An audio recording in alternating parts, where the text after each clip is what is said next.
I call this meeting of the Williamsburg-James County School Board to order. Good evening, ladies and gentlemen.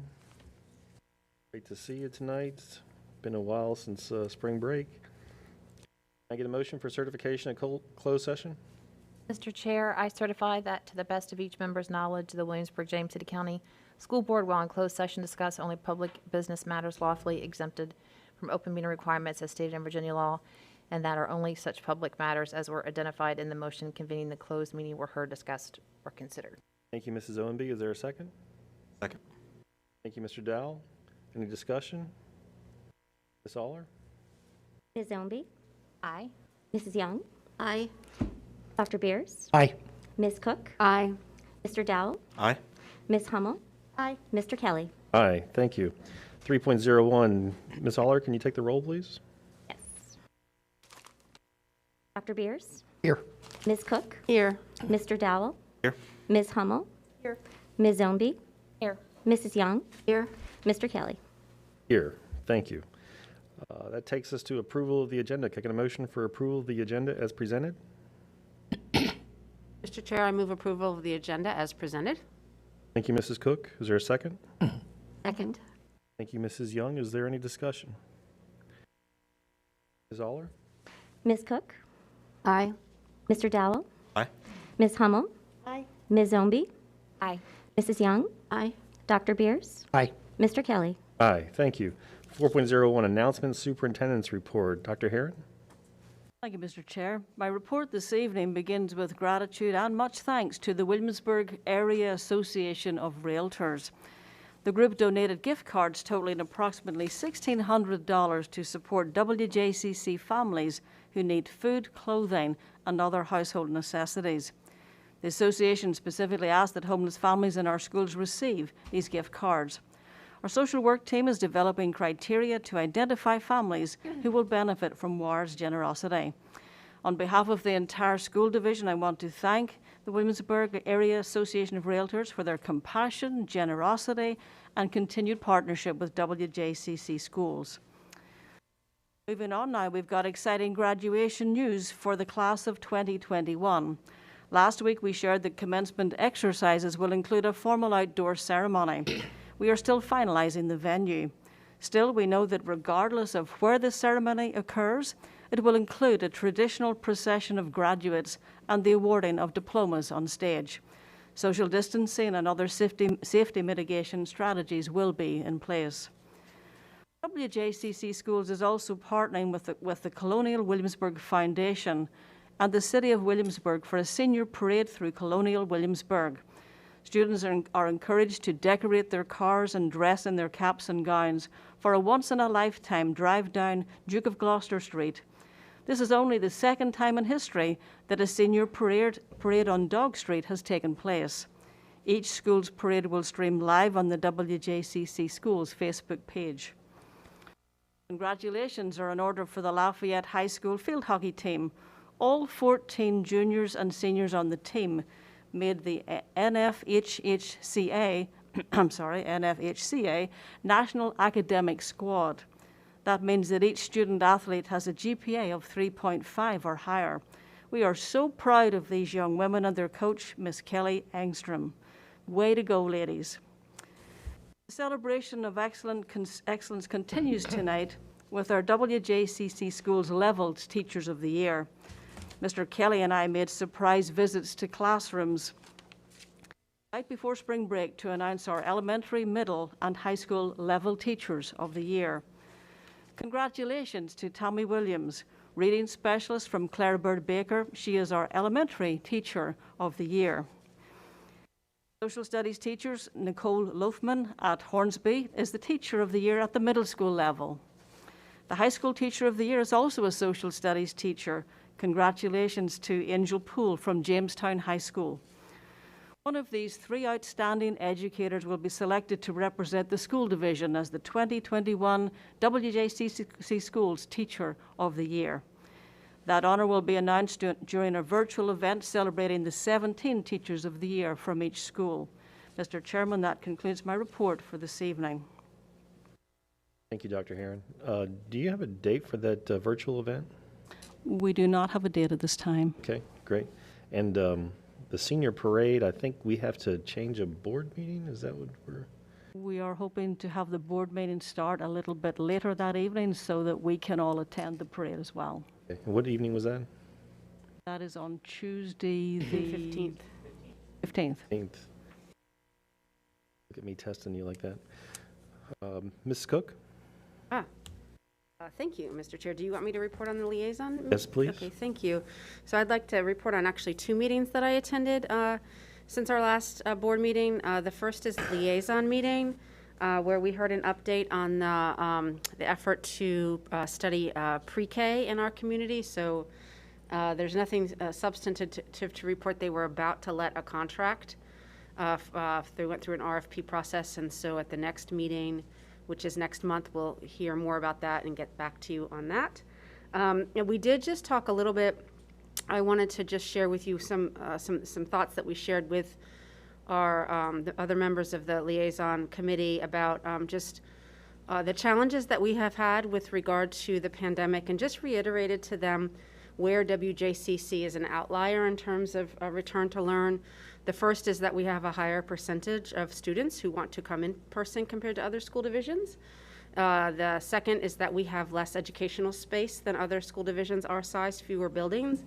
And the third is, as a result of those fewer buildings, we have larger class sizes. So we just wanted to reiterate to them that we have challenges that we're just a little bit different than other school divisions.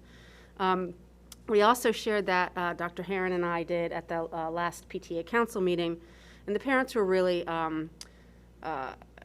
they were pleased to understand that a little bit more, and it made sense to them, which was really good to have that conversation. But the highlight of the PTA council meeting was they held a virtual reflection ceremony, and it was fabulous. The kids were invited, and it was really great to see them receive their awards and to see images of their artwork on the Zoom. It was incredible, and it was great to see the principals there to support their students, and it was an incredibly uplifting event. And I just wanted to thank the PTA Council and the PTAs at all the schools for continuing with the Reflections program, because it's a really good way to engage students in self-expression. And so it was really a wonderful opportunity. So thank you, Mr. Chair. That's all I have. You do the liaison? Yeah. Great. Yes. Sorry, I was focused on something else. March 23rd, there was a New Horizons Board of Trustees meeting, and there was a couple of items there I thought would be of interest to the board. Several of the governor's schools students gave a presentation and discussion. One of them was Ellie Chasen, a governor's school student from Lafayette. She gave a presentation on the Girls Who Code Club, and she is the founder and president of the club, which reaches out to young girls with coding activities and brings female guest speakers into their meetings to talk about technical issues and give the young ladies a role models in STEM fields. So in Friday, she brought in Dr. Lauren, this is going to be bad, Quattracci, who talked about her research on COVID-19, and in January, Jackie Moran, a Governor School alum, who came to speak about software engineering in the professional world. And so it was great to see a Lafayette school student represented there, and those Governor School kids are always pretty amazing. The other thing which I thought would be of interest to the board is that the Board of Trustees for New Horizons approved a new salary structure for the teachers at New Horizons, where prior to this, they went off of the Newport News salary table.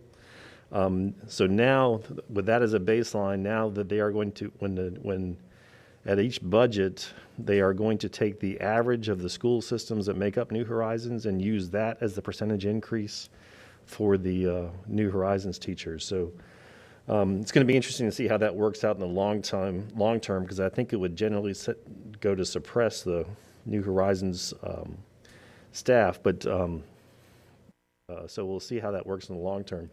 But this year, Newport News in particular is making some significant salary adjustments.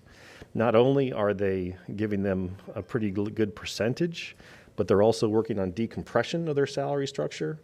So, so some of the teachers are going to move up several steps, and so that would have been a significant impact to the New Horizons budget. So I just thought that was a pretty interesting piece to the New Horizons makeup.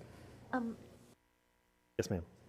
Was there any discussion about the other schools that are in the earlier start of WJCC in York versus some of the other schools? And No, there was no discussion about that. I think we've learned over the past year that we can deal with it, okay. and there wasn't any discussion about that. I still believe they're on the Hampton calendar, Newport News. Newport News calendar. So Hampton's the lawyer. So anyway, that was just thought that was pretty interesting. Any other board member? Ms. Young? Yes, during the March CTE meeting, one of the things that came up is that we continue to live in a virtual world. And one of the things that the CTE department is working on is interviewing 150, I think there's been 150 applicants so far of employers in the area that are planning to be interviewed, and they're in the process of interviewing them right now. And those interviews will be available for our students, parents, and families online soon, so that students can investigate, can learn about jobs in the area. And I'm really impressed with that. They showed us one of the interviews, and it was hot that day. I'm not sure when that was. It must have been a while ago. But it was actually very interesting just to listen to the interview, and I think the students are going to benefit from that. So thank you, Mr. Chair. Excellent, thank you. Any other board member comments? So that takes us to 5.01, citizens' comments. We have a few pre-recorded comments this evening, so if we could present those. My name is Cheryl Kuhn. I am calling in regards to, I have a Lafayette senior, and we are curious as to what the plans are for prom and or graduation. I believe that they deserve a proper prom and a proper graduation. So I was wondering what the school board is doing about that, as they have now missed out on 2 years of senior activities. Thank you very much. Gayla Baumgart, I'm so disappointed in the school board. You have allowed our classrooms to become overcrowded. You have allowed us to have a teacher shortage and let WJCC schools sink into a mediocre school system. Certainly in this past year, your decisions have failed our entire community, and you are continuing to do damage by still failing to offer full-time in-person education still. Dr. Herron has been completely incompetent in her reactions to COVID, and this board full of yes men has done nothing to challenge her misguided thinking. This school district has had no mindset of prioritizing in-person learning, and quite the opposite. You made bad choices. Many school boards around the country made better choices. Your hands were not tied. You tied them yourself. You did throw in the towel, and the game is over, and the damage is done to the students. And this is egregious, but yet another example of how this board and the superintendent delays, kicks the can down the road, and wrings your fans with indecision and self-imposed helplessness, while the children, families, and teachers of this community lose out.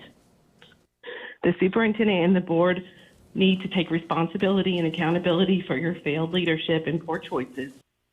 You should all resign, all of you. This community deserves better, and you have failed, while focusing on acting in a polite, bureaucratic, and civil way. Hello, my name is Kelly Creasy, and I was calling in regards to graduation and senior activity plans for this year. While I appreciate and am grateful that the parade is in place for our high school seniors, I am still very concerned that we don't have a specific location for graduation. We have had over a year to get plans in place. And I also am concerned about the lack of senior activities like prom that are in place for our children. Again, we've had over a year to get these in place. I would appreciate any acknowledgement during the board meeting or recognition that plans are actually being made, and details will be sent to families immediately. Thank you. Thank you to all the citizens who called in tonight. We appreciate your comments, and the board is listening and hearing. That takes us 6.01, World Language Curriculum Resource Adoption. Dr. Herron? Thank you, Mr. Chair. This evening, Dr. Tillman will present world language instruction materials adoption and recommended information to the board. And I think Dr. Tillman is on Zoom tonight to address the board.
Thank you, Dr. Dillon.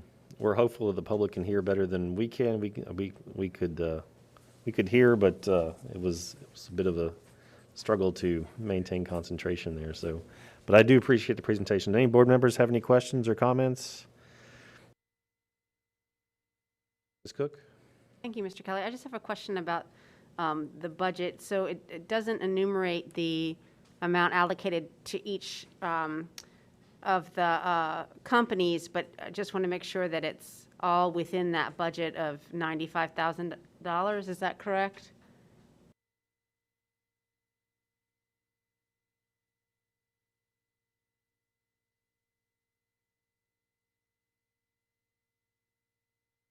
Okay. And that would come in future budgets, I'm assuming, or? Yes, ma'am. Or year-end spending, perhaps, or year-end spending, perhaps?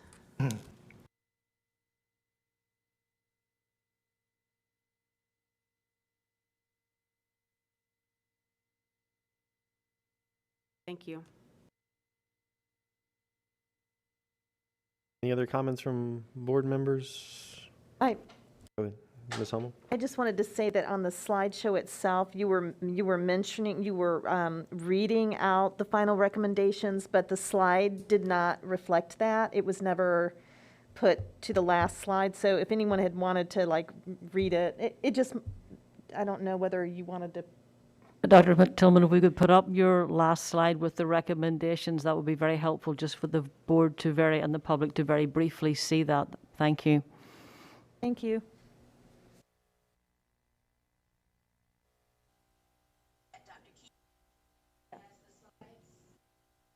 Yeah, we're there now. Thank you. We're there now. It just wasn't showing when you were reading them. Thank you, Ms. Hummel. Any other comments from board members? Questions? Thank Dr. Beers for representing the school board on this. I have to say that the committee was very thorough, very professional, and you could tell from the comments by members of the committee that they really knew what to look for and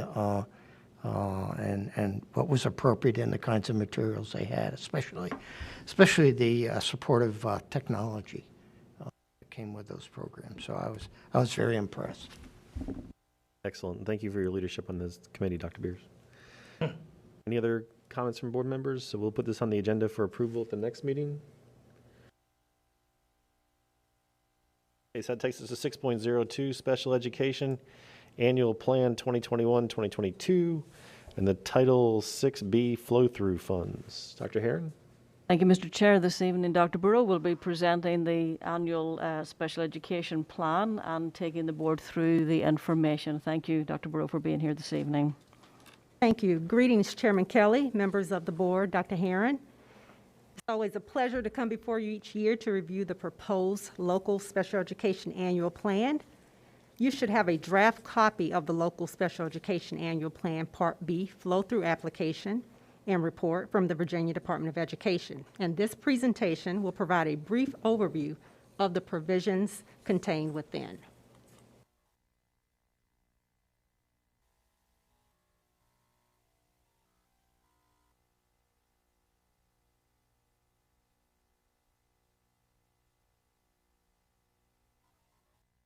That did it.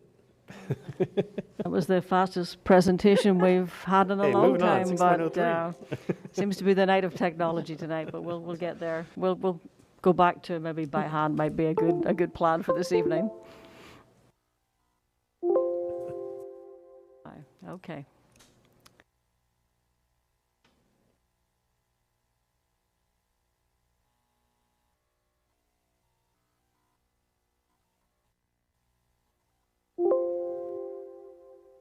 Dr. Brew, I know you've done this very well before without a presentation. So you have. want to go and just talk us through each piece of the plan? I know sometimes we have a presentation on this and sometimes we don't. And you are very good at taking us through it, so thank you. Glad to do it. The Special Education Plan is a regulatory requirement under the Individuals with Disabilities Education Improvement Act, IDEA 2004, and it serves as a formal agreement between local school boards and the Virginia Department of Education regarding the provision of special education and related services for children with disabilities. Each component of the plan must be approved in order to receive these funds. And as required by the guidelines, this plan has been shared with the Special Education Advisory Committee on March 11, 2021. The funds provided under this plan may only be used to pay the cost of providing special education and related services to children with disabilities. In Williamsburg-James City County, these funds are used solely for the salaries and benefits of special education personnel and individuals who provide specific services that directly impact special education students. There are two separate and distinct funding streams, and they're referred to as subgrants in the Special Education Annual Plan. Section 611 is applicable to school-aged children with disabilities, grades K through 12, and Section 619 applies solely to preschool-age students with disabilities. While there are different amounts allocated to each section, the total amount of these funds allocated to the school division is formula-driven, and it takes into consideration historical funding, total school enrollment, poverty level, and new allocation amounts have not been released. In light of the fact that new allocation amounts have yet to be released, the plan before you for the 2021-2022 school year is based on the amounts awarded in 2020-2021. That amount is $2,202,822. The amount allocated to Section 611 subgrant, which again applies to school-age students grade K through 12, you'll see is $2,143,976. As outlined on page 12 in the actual application packet, Section 611 subgrant identifies the special education personnel whose salaries and benefits will be paid with these specific funds. That includes 21 special education teachers, 6 speech language pathologists, 6 special education paraprofessionals, 1 part-time parent resource center coordinator, and 0.2 of the salary of a full-time K through 8 literacy coordinator. And this is based on the amount of time dedicated to supporting the needs of students with disabilities. Found on page 15 in your actual application, the Section 619 subgrant is significantly smaller and is $28,242. And it's been that amount for the past 3 years. So a portion of that is used to cover a portion of the nurse's salary serving preschool students with disabilities in the Bright Beginnings program.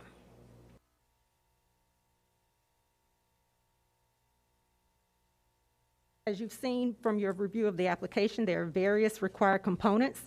While the majority are fairly straightforward, I'll talk in greater detail about just a few of the most substantive provisions in this application and report for the 2021-2022 award year.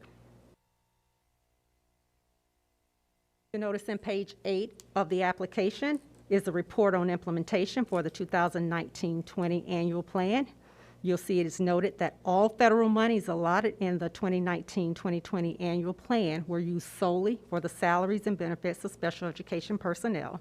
And this is how our division has historically used these funds, and that continues to be what is proposed in the 2021-2022 annual plan.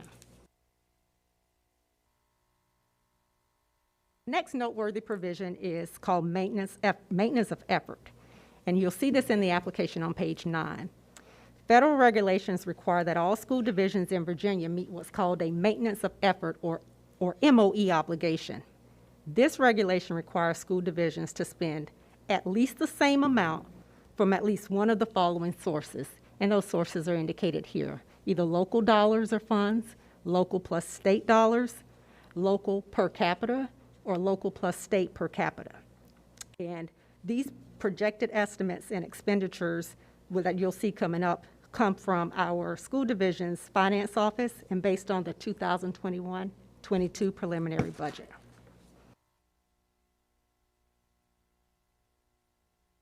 The amounts listed here are those projections I just mentioned, and they're based on the 21-22 preliminary budget. They've been provided and have been confirmed by our finance department. This slide is just to give you a quick overview of the maintenance of effort expenditures for the most recent fiscal year in which information is available, which is 2019-2020.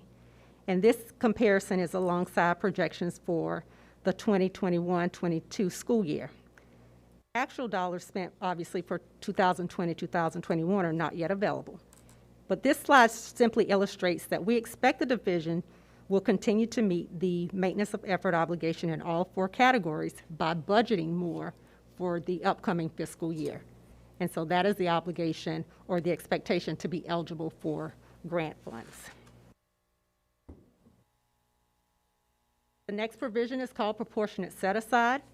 Again, the federal regulations require local school divisions to identify, locate, evaluate, and provide special education services to children who reside in our locality and who may be in need of special ed and related services. That obligation also extends to children who attend private schools and are homeschooled within the geographic boundary of our locality. The proportionate set-aside obligation is addressed on page 10 of the application, and it simply states that the local education agency must spend a proportionate amount of federal funds on providing special education and related services to students who are parentally placed in either private schools or homeschool. For this fiscal year, there were 51 students who have been identified as having a disability, and they are either parentally placed in a private school or being homeschooled. This is a decrease of 7 students from last year. The average per pupil allocation is about $1,153. And speech and language therapy is the only direct service based on this plan that is provided to students who are placed in these settings. Accordingly, as noted in this section, these set-aside funds are used to cover a portion of the salary and benefit of the speech language pathologists who provide these services to these particular students.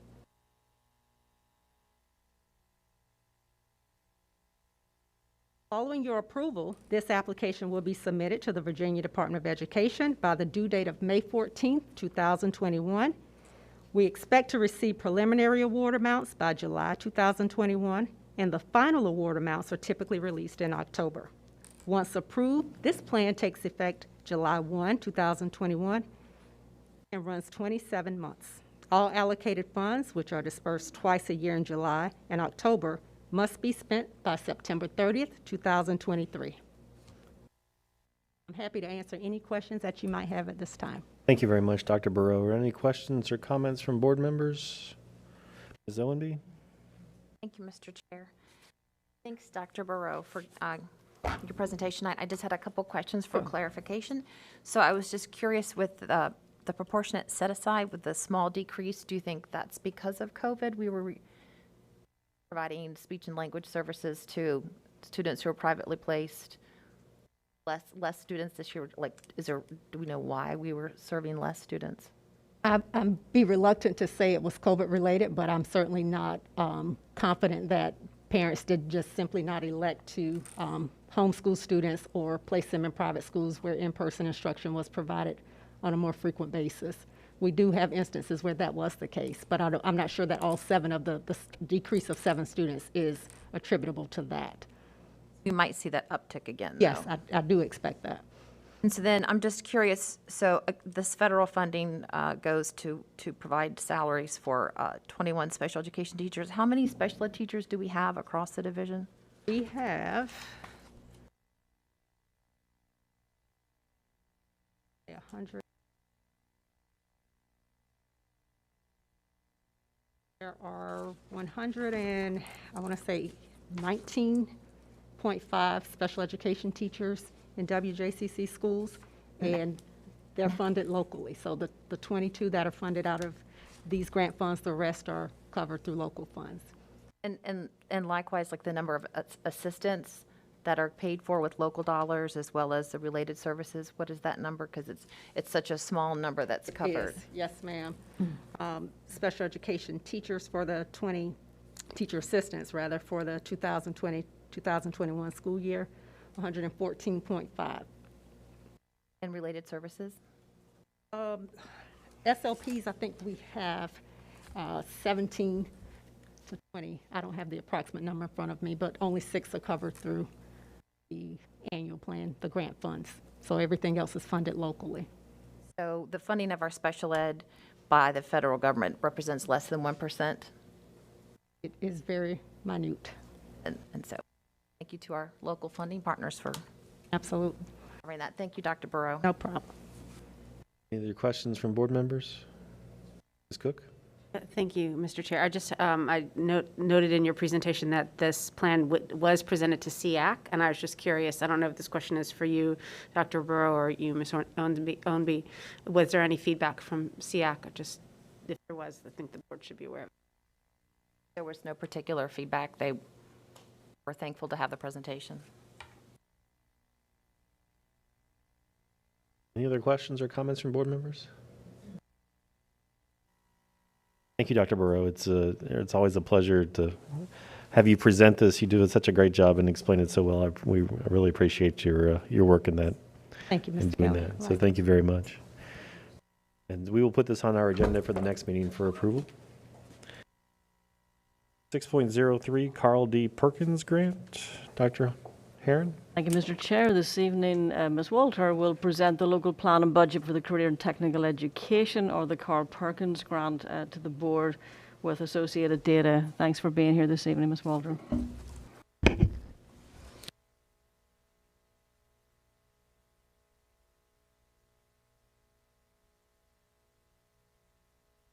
Good evening, Mr. Chair, Dr. Herron, and members of the board. The Carl D. Perkins Career and Technical Education Act focuses on improving the academic and technical achievement of CTE students and strengthening the connections between secondary and post-secondary education. Perkins affords states and local communities the opportunity to implement a vision for CTE that uniquely supports the range of educational needs of students' exploration through career preparation and balances those student needs with the current and emerging needs of the economy. Each year, we are required to develop and implement a local plan for CTE in order to be eligible for funding. This plan has been reviewed and approved by members of our 21st Century and Career Ready Advisory Committee, and I will be presenting the plan to you this evening, which is broken up into sections referred to as schedules. There are a total of 18 schedules, in addition to the annual performance assessments in the Perkins local plan.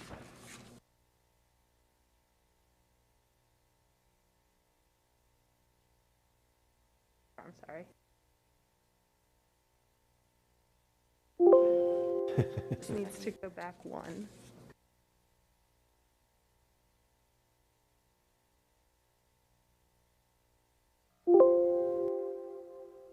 Back two.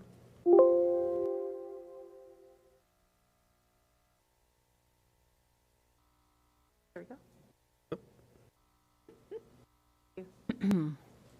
In alignment with our strategic plan, Elevate Beyond Excellence, the Perkins 5 plan supports academic achievement and college and career readiness, educational equity and access for all students, and communication and engagement of a variety of stakeholders. 21st Century and Career Ready Advisory Committee is made up of representatives from each of the stakeholder groups listed on this slide. The advisory committee, which meets throughout the year, has been involved in the development, implementation, and evaluation of WJCC's CTE programs. We would like to thank all members of this committee for their dedication to CTE and for reviewing, providing input, and approving this year's local plan virtually on March 24th, 2021. Their participation in this committee provides invaluable insight and a wealth of knowledge and resources, for which we are truly grateful. A list of the specific members of the 21st Century and Career Ready Advisory Committee members is listed on Schedules 1 and 2 of our local plan and extends to the comment section after Schedule 18.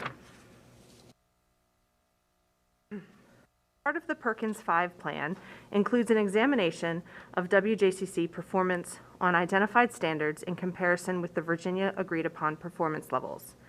This information is broken down on this slide for you and can be found on page 7 in the local plan. The page numbers referenced are the electronic page numbers of the plan. When viewing the next two slides, a CTE completer is a student who has met the requirements for a career and technical concentration or specialization and all requirements for a high school graduation or an improved alternative education program. Special populations is defined by 9 different categories a student may fall in, including students with disabilities, economically disadvantaged students, English language learners, and students with parents who are active duty military. In the slide above, you can see that WJCC met and exceeded Virginia agreed upon performance levels in the categories of academic proficiency in both reading language arts and mathematics, post-program placement, and program quality technical skills attainment. I've also provided a 3-year comparison for you in each category. In the slide above, you will see 3 new performance standards this year. While there have been similar performance standards to non-traditional program concentration in the past, the specifics of this year's are different, and therefore the data from previous years is not comparable. You will also note that there are 3 identified areas where we did not meet the performance levels during the 2019-20 school year. Those areas are non-traditional program concentration and participation in work-based learning for both all completers and for special populations. Non-traditional program concentration is the number of CTE completers from underrepresented gender groups who during the 1920 school year completed a program that leads to employment in non-traditional fields. The term non-traditional fields means occupations or fields of work such as careers in computer science, technology, and other current and emerging high skill occupations for which individuals from one gender comprise less than 25% of the individuals employed in each such occupation or field of work. An example of this would be female students in engineering courses. Non-traditional program concentration or non-traditional fields continues to be an area we are struggling with in WJCC. Our plans to address this include a thorough look at the data for CTE course enrollment and input from stakeholders on ways to promote identified programming to our students. Thank you. In WJCC, we had built great momentum in work-based learning prior to COVID-19. While we are not yet at the performance level of 10%, as indicated above, we are continuing with our goals for growth in this area. And while this school year has looked different due to COVID-19, we have been able to accomplish a lot of work towards growing in our work-based learning experiences for students. I will share more details related to this on our next slide. Previously, I shared 2 areas of identified need for WJCC, non-traditional program concentration and work-based learning. Tonight, I am pleased to share work that the 21st Century and Career Ready Advisory Committee has been developing this year that will help towards these goal areas. This year, the Advisory Committee has worked hard to pull resources in every career cluster from local businesses and organizations in order to develop a career connections database. This database will identify community partners who are willing to host interns, provide job shadowing experiences, serve as mentors, present at career fairs, conduct interviews to provide insight into their careers, and multiple other opportunities. The current list of community partners is over 130 different individuals that represent fields in all 17 career clusters. Our goal is to use this database to create meaningful connections for our students, which includes work-based learning opportunities. Additionally, the 21st Century and Career Ready Advisory Committee has outlined initial strategies to assist WJCC in growing a non-traditional program concentration. And after review of additional data scheduled at the committee's upcoming meeting in May, the committee is prepared to create strategies to support growth in this area. Each year, we aim to grow in the number of industry credentials our students earn. 2 years ago, our students earned 1,231 credentials. Last school year, that number dropped significantly due to school closures related to COVID. As noted on the slide above, there were 685 total credentials earned by WJCC students last school year. It is important to note that when schools closed in March due to COVID-19, students enrolled in spring CTE courses were not able to complete their industry credential exams. Prior to school closing, WJCC was scheduled to give over 2,500 industry credentials during the 1920 school year. Prior to COVID, we were on a path of continued growth in this area. Above is a sampling of the different types of credentials taken and earned by WJCC students in 2019-2020. Here, you can see a breakdown of industry credentials earned by WJCC students in the 1920 school year. As a comparison, I have provided the previous two years' data as well. This school year, WJCC is providing makeup credential testing for current sophomores and juniors at all 3 high schools. Seniors are not included in this testing due to the state waiving the industry credential requirement for students graduating with a standard diploma this school year. The industry credential graduation requirement was also waived for seniors last school year due to school closures. While our numbers did drop last school year due to school closures, this school year we are currently planning to administer over 2,800 industry credentials to WJCC students.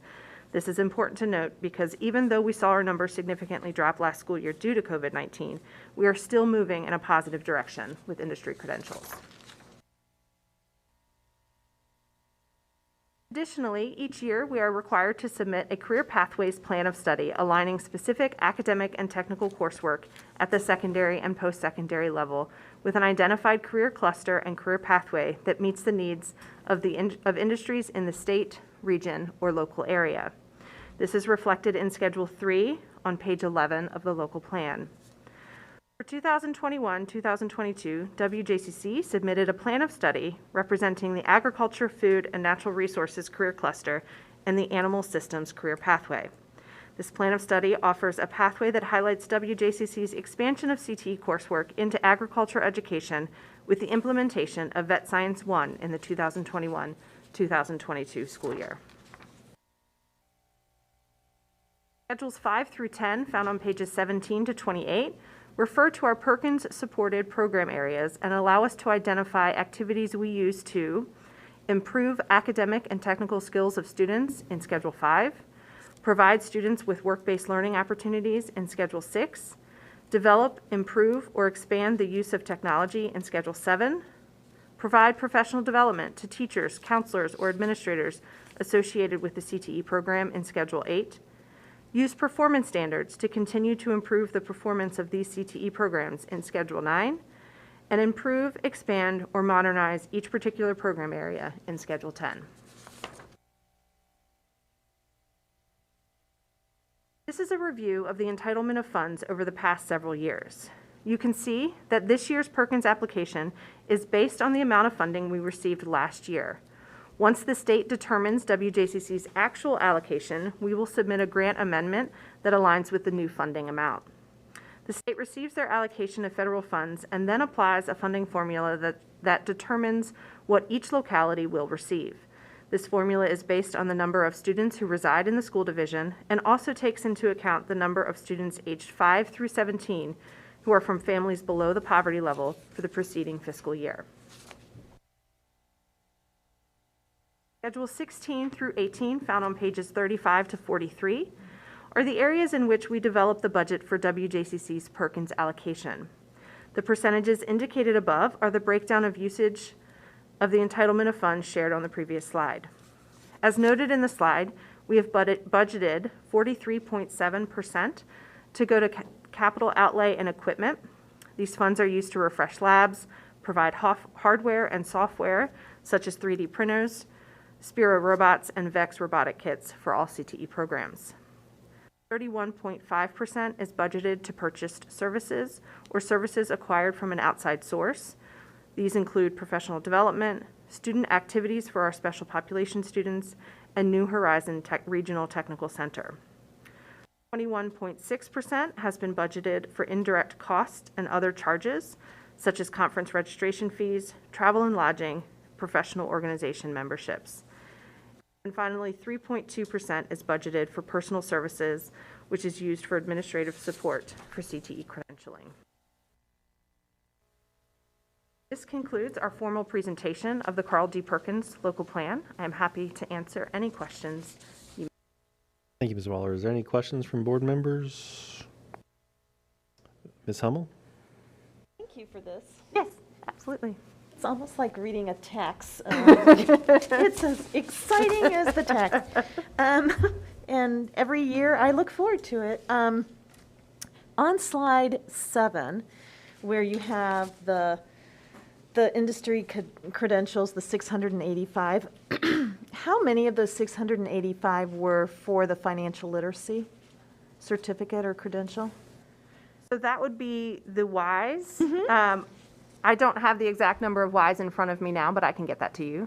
Okay, yeah, because typically, it's interesting to me from the past, the vast number of our credentials are actually coming from that financial literacy. Correct me if I'm wrong, is that one of the required classes? So maybe other people that don't know that. Sure. So could you explain Absolutely. what it is? And The WISE Financial Literacy credential is attached to our Economics and Personal Finance course. That course is a graduation requirement for all students, no matter the diploma type. So therefore, all students take it at some point, so the numbers are higher there. Right, and so I think for me, looking at industry credentials, it's almost more illuminating for me to take out the financial literacy, or at least identify how much of that 685 is from the financial literacy, since it is a required part. And then that delta, or the difference, actually represents the other credentials that are Sure, I can get you that earned breakdown. by this. It's a different. Okay, so I guess that would be a school board question. Absolutely. But in addition, for a school board question, it would be maybe nice for the viewing public, or maybe next year when this rolls around, that we can break it out by that, so that we kind of see what is a graduation requirement credential versus something that is above and beyond or extra, or yes. Sure. So thank you.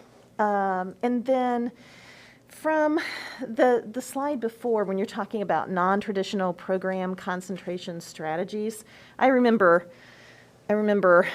this one coming up multiple times. It's always been a challenge, correct? And so, some of the non-traditional goes the opposite way, if I recall, right? So Yes. it might be males taking cosmetology classes. Correct. And then females taking welding classes. Correct. So I guess when you spoke about having strategies to improve that, can you share any of those strategies? We haven't finalized them yet. That's going to occur at our May meeting. What the committee has asked at this point is for a list of different data points for me to bring to that May meeting, so that we can discuss as a group different ways to promote these courses to the gender that's non-traditional.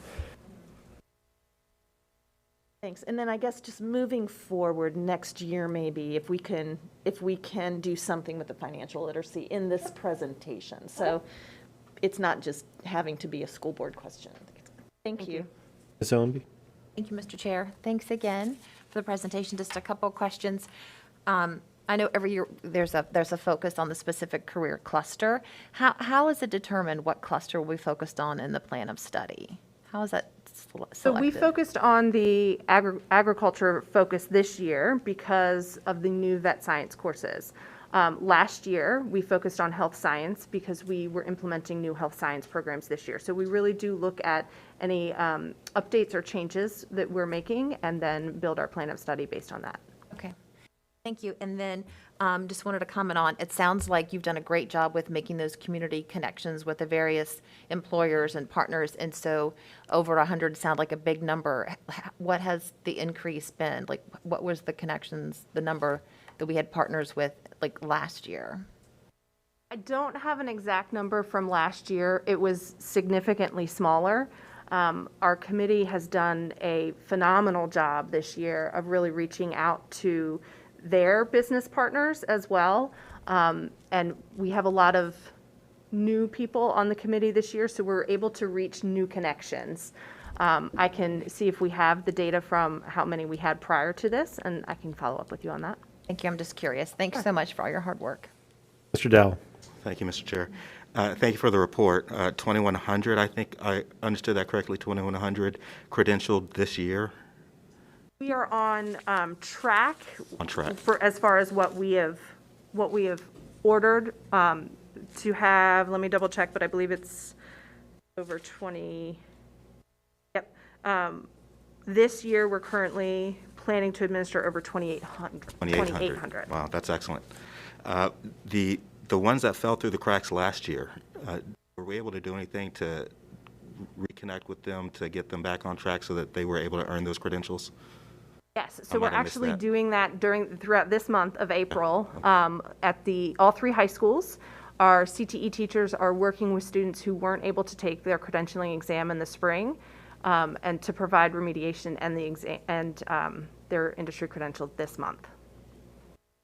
And then lastly, on slide 7, it shows the 685 total credentials earned by our students.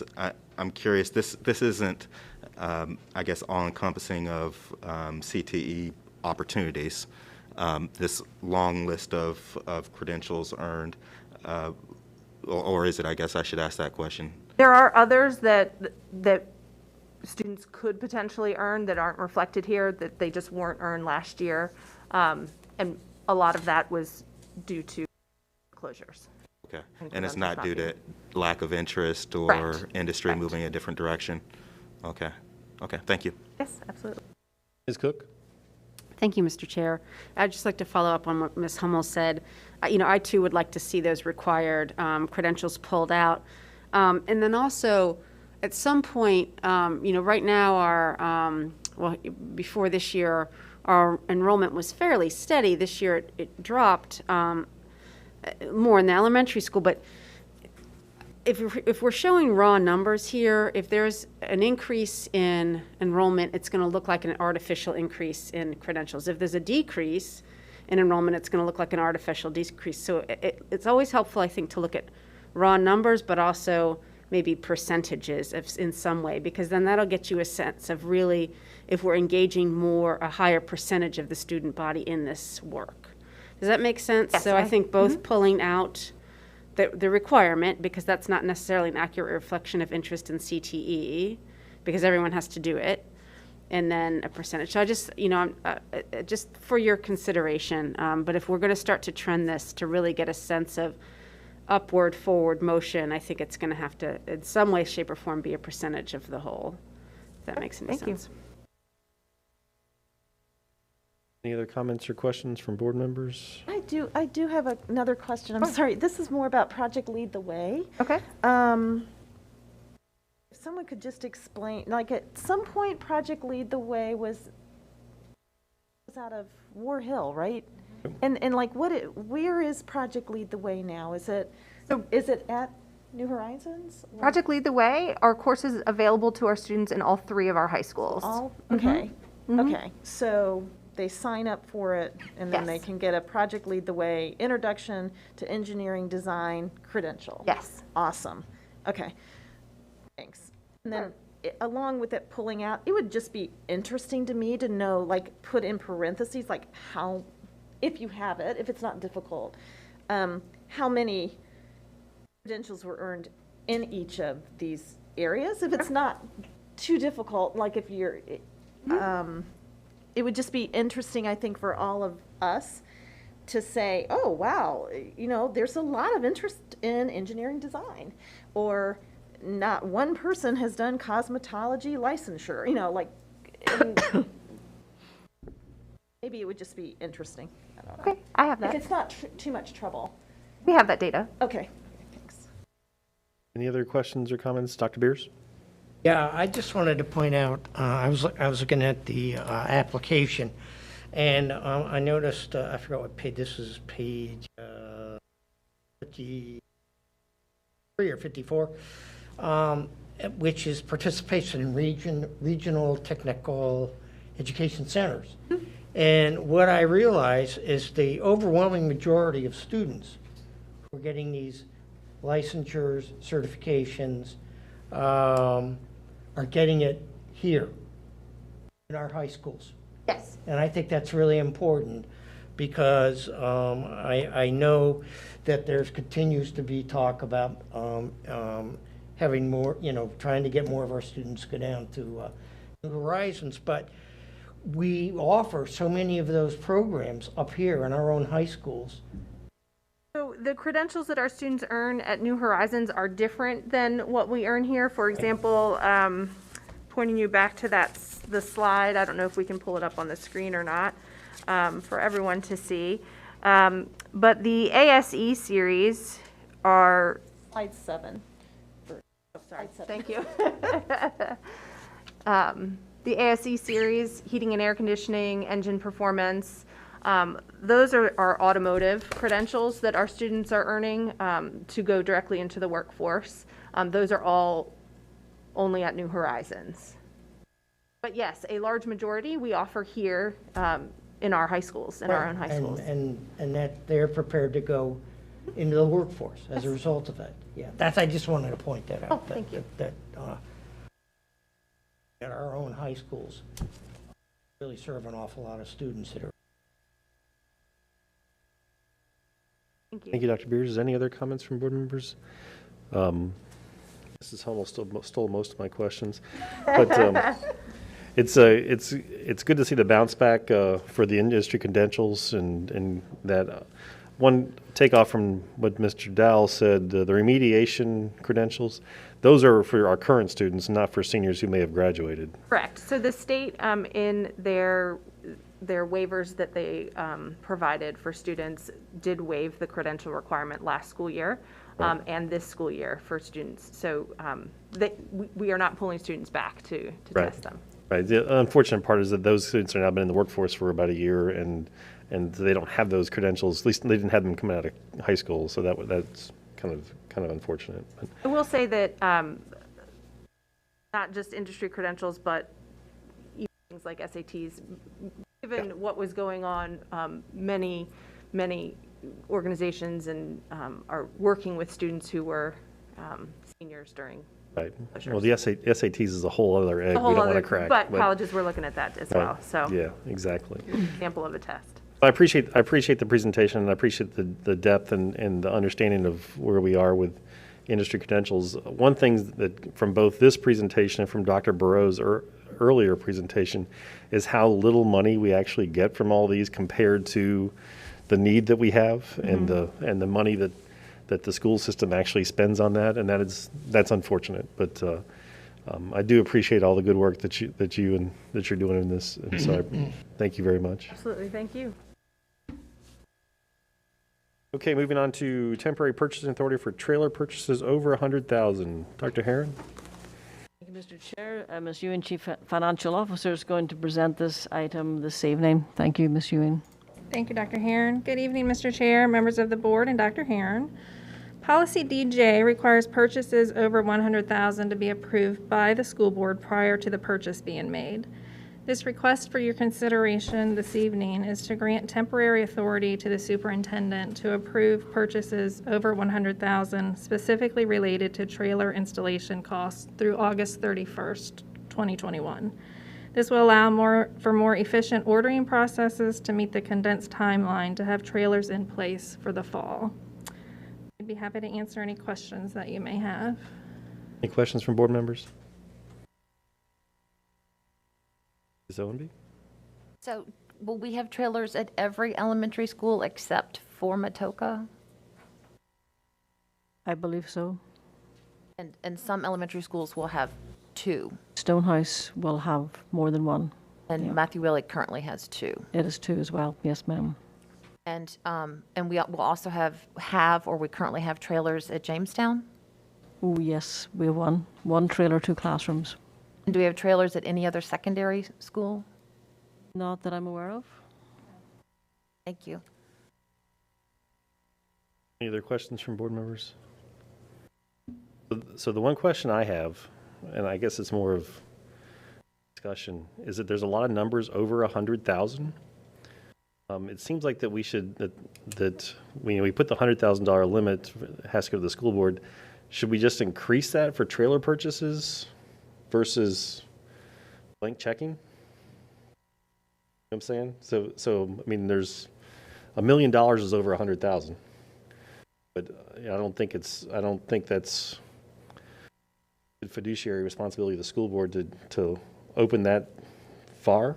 You know what I'm saying? So is there a number that we can do per trailer or per learning cottage, where we can kind of put more bounds on that versus just opening up to over 100,000? Looking for a little guidance on that to. The overall cost of the trailer, of each trailer, is about 350, 400,000. That includes a lot of pieces of the puzzle. So the one-time cost for each trailer is approximately $259,000. That's for installation, site work, the furnishings that go inside the trailer. Right. So.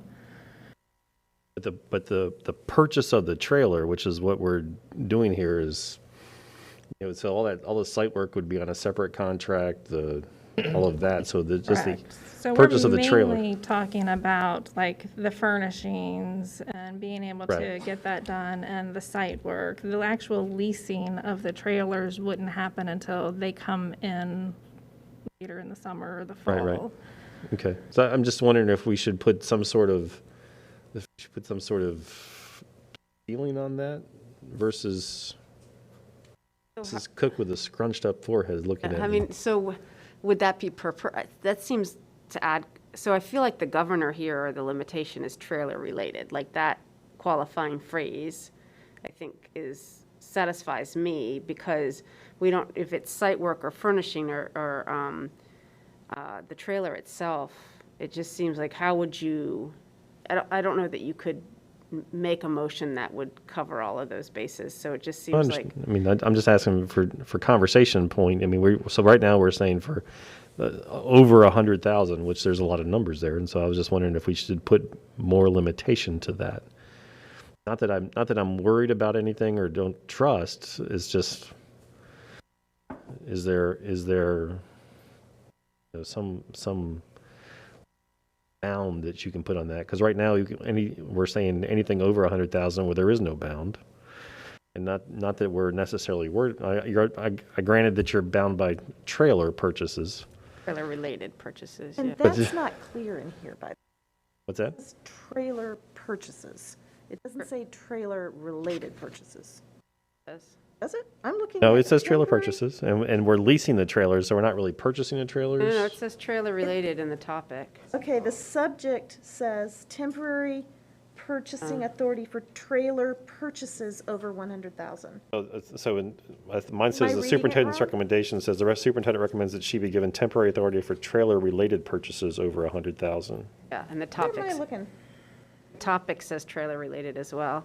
Mr. Kelly, if it would help, at each board meeting, we can give the board an update of what has been purchased, if that would be helpful to the board to have that ongoing account. Yeah, I mean, that would be my expectation purchases. anyways, that we catch up later, but and maybe it's just me that has the. Did you have a cap in mind, or a cap per school based on a recommendation? Or a cap per installation? I mean, I don't know. I'm trying to figure out how you would bind it, to Mrs. Cook's point. I mean, but Ms. Young? Yeah, I'm trying to understand your concern. Are you concerned that we're spending too much on trailers? No, my concern is that we're the perception of the public could be that we're opening it up to anything. We're giving authority for anything over 100,000. So that over 100,000 goes all the way up to our whole budget of 145 million. Granted, it's for trailer-related purchases. I get that. No, but no, because we're still bound by the budget. Okay.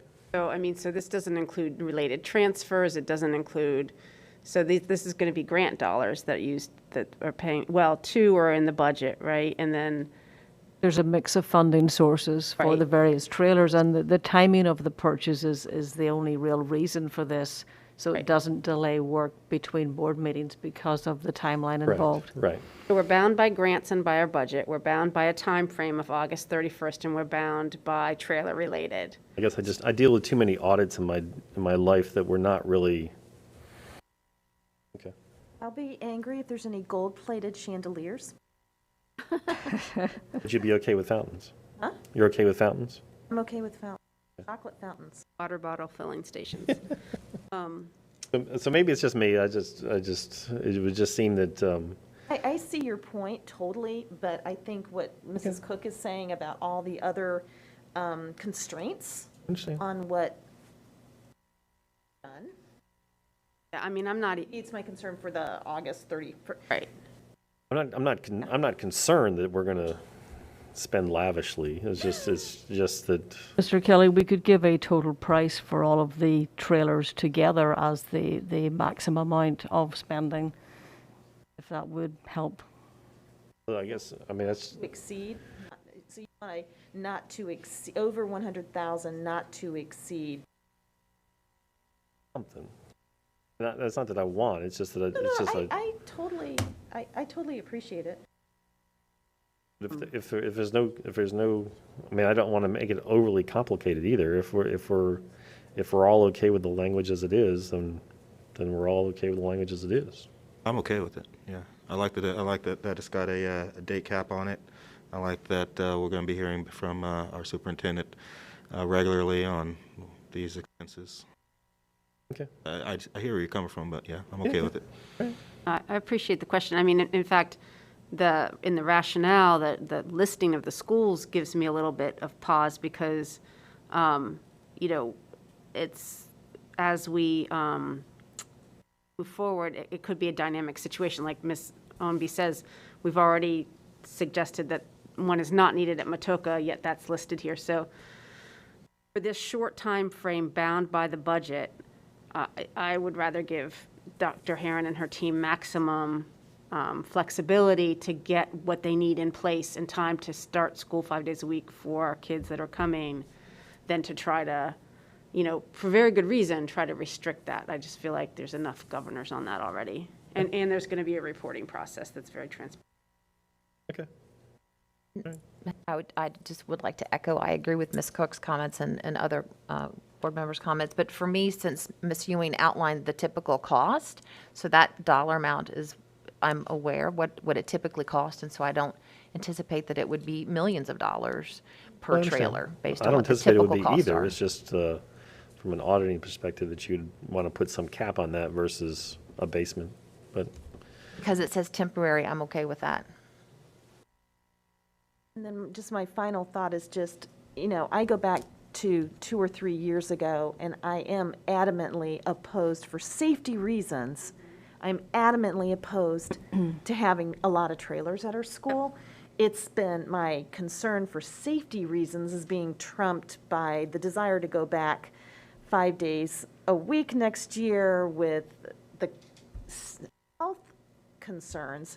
But ultimately, what I don't want to happen is when COVID goes away, that all of a sudden we've got, and our funding partners are looking at the fact that we've got trailers at every single school, and we in reality will go back to a Sandy Hook situation where we've got some big gaping security issues with a bunch of trailers out there. So I just don't want us to lose sight of that. Well, and I think because we have avoided trailers all these years, which I too have been opposed to trailers, that's why our class sizes are bigger. And so, I mean, we need more educational space at high school and at elementary school. We've asked for it, and we'll continue to ask for it, and hopefully we'll get it one day. So I'm like agreeing to trailers, but only because I want the kids to be back in school. Well, precisely, and if we continue down the growth path that we were on, then, yeah, I get it. Okay. Oh, Mr. Right. Chair, if I could just add 2 cents, I'd planned to make my comments at the end, but since Ms. Cook and Ms. Hummel brought this up, just because a caller spoke to the fact that we have such large class sizes, this did not creep up. We've been fully aware of this and have asked for additional space for many years and had made that case for a 10th elementary school in 2019, December of 2019, moving it up significantly from where it had been in our capital improvement plan. And then COVID hit. So just want the public to fully understand that we are acutely aware of our space issues. And it's not something that just crept up. We've known about this, but have not had space to deal with it. But also the factor of meeting CDC guidelines for the 6 and 3 feet requires us to have additional space and different classes. But if we had that 10th elementary school, we might not need as many trailers right now. We would not, no, we would No, not. we would not We need would as not. many. Not might, we would absolutely Right. would not. Assuming that we go back to the enrollment that we had 2 years ago. But we're going to leave it the way it is. I'm good with that. I did enjoy the discussion. 7.01 strategic plan update, Dr. Herron. Thank you, Mr. Chair. This evening, Ms. Cox will present the outcomes of one of our strategic goals in the strategic plan under Goal 3, Communications and Engagement. Over the next several board meetings, once a month, we're going to bring you more goals and talk about what we've been working on throughout the year and how we've adapted some of those strategies into the pandemic situation as well. So, Ms. Cox, if you would lead us off this evening. Thank you. Good evening, Mr. Chairman, board members, and Dr. Herron. On behalf of school administration, I'm here this evening to provide you with an update on the work taking place related to Goal 3 of the School Division Strategic Plan, Elevate Beyond Excellence. Goal 3 of the plan centers on communications and engagement and the division's commitment to cultivate a culture of open and effective communication to inform and engage all stakeholders. There are 5 strategies within this goal, and the entire division, especially the communications and engagement team, work tirelessly each day to support every goal.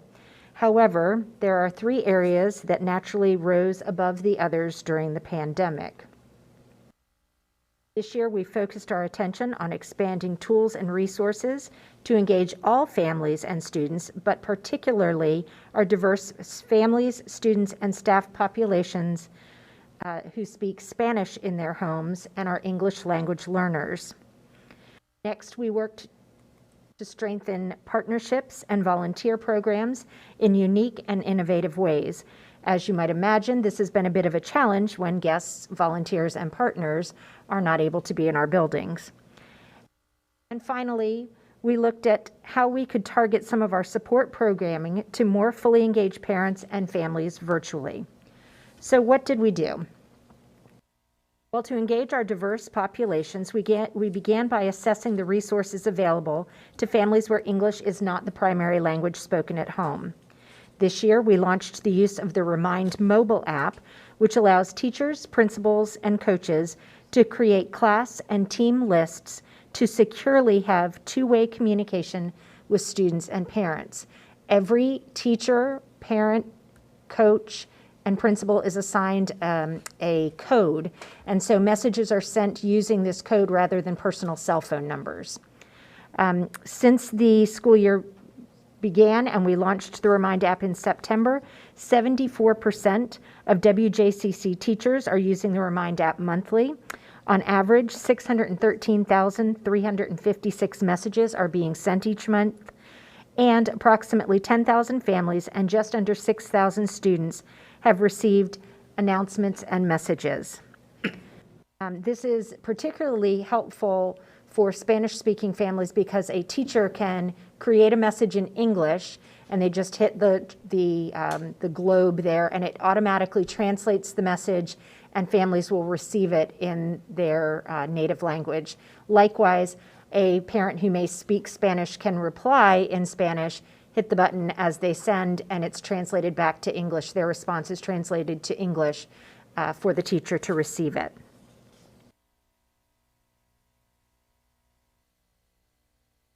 During the pandemic, we've sent weekly and now bi-weekly newsletters. Up until now, a missing component of that has always been the delivery of newsletters to families who don't speak English, quite honestly. Thanks to the Parent Liaison Community Outreach Coordinator and a backup translation service that the school division uses, those newsletters, as well as many of our documents, are now available in both English and Spanish. You can see there that there are 91 documents that have been translated, up from 40 last year. We've also worked with our Support Employee Forum and Dr. Tillman's office to create quick reference cards like the one I have here. I'm sorry I don't have it on the slide there.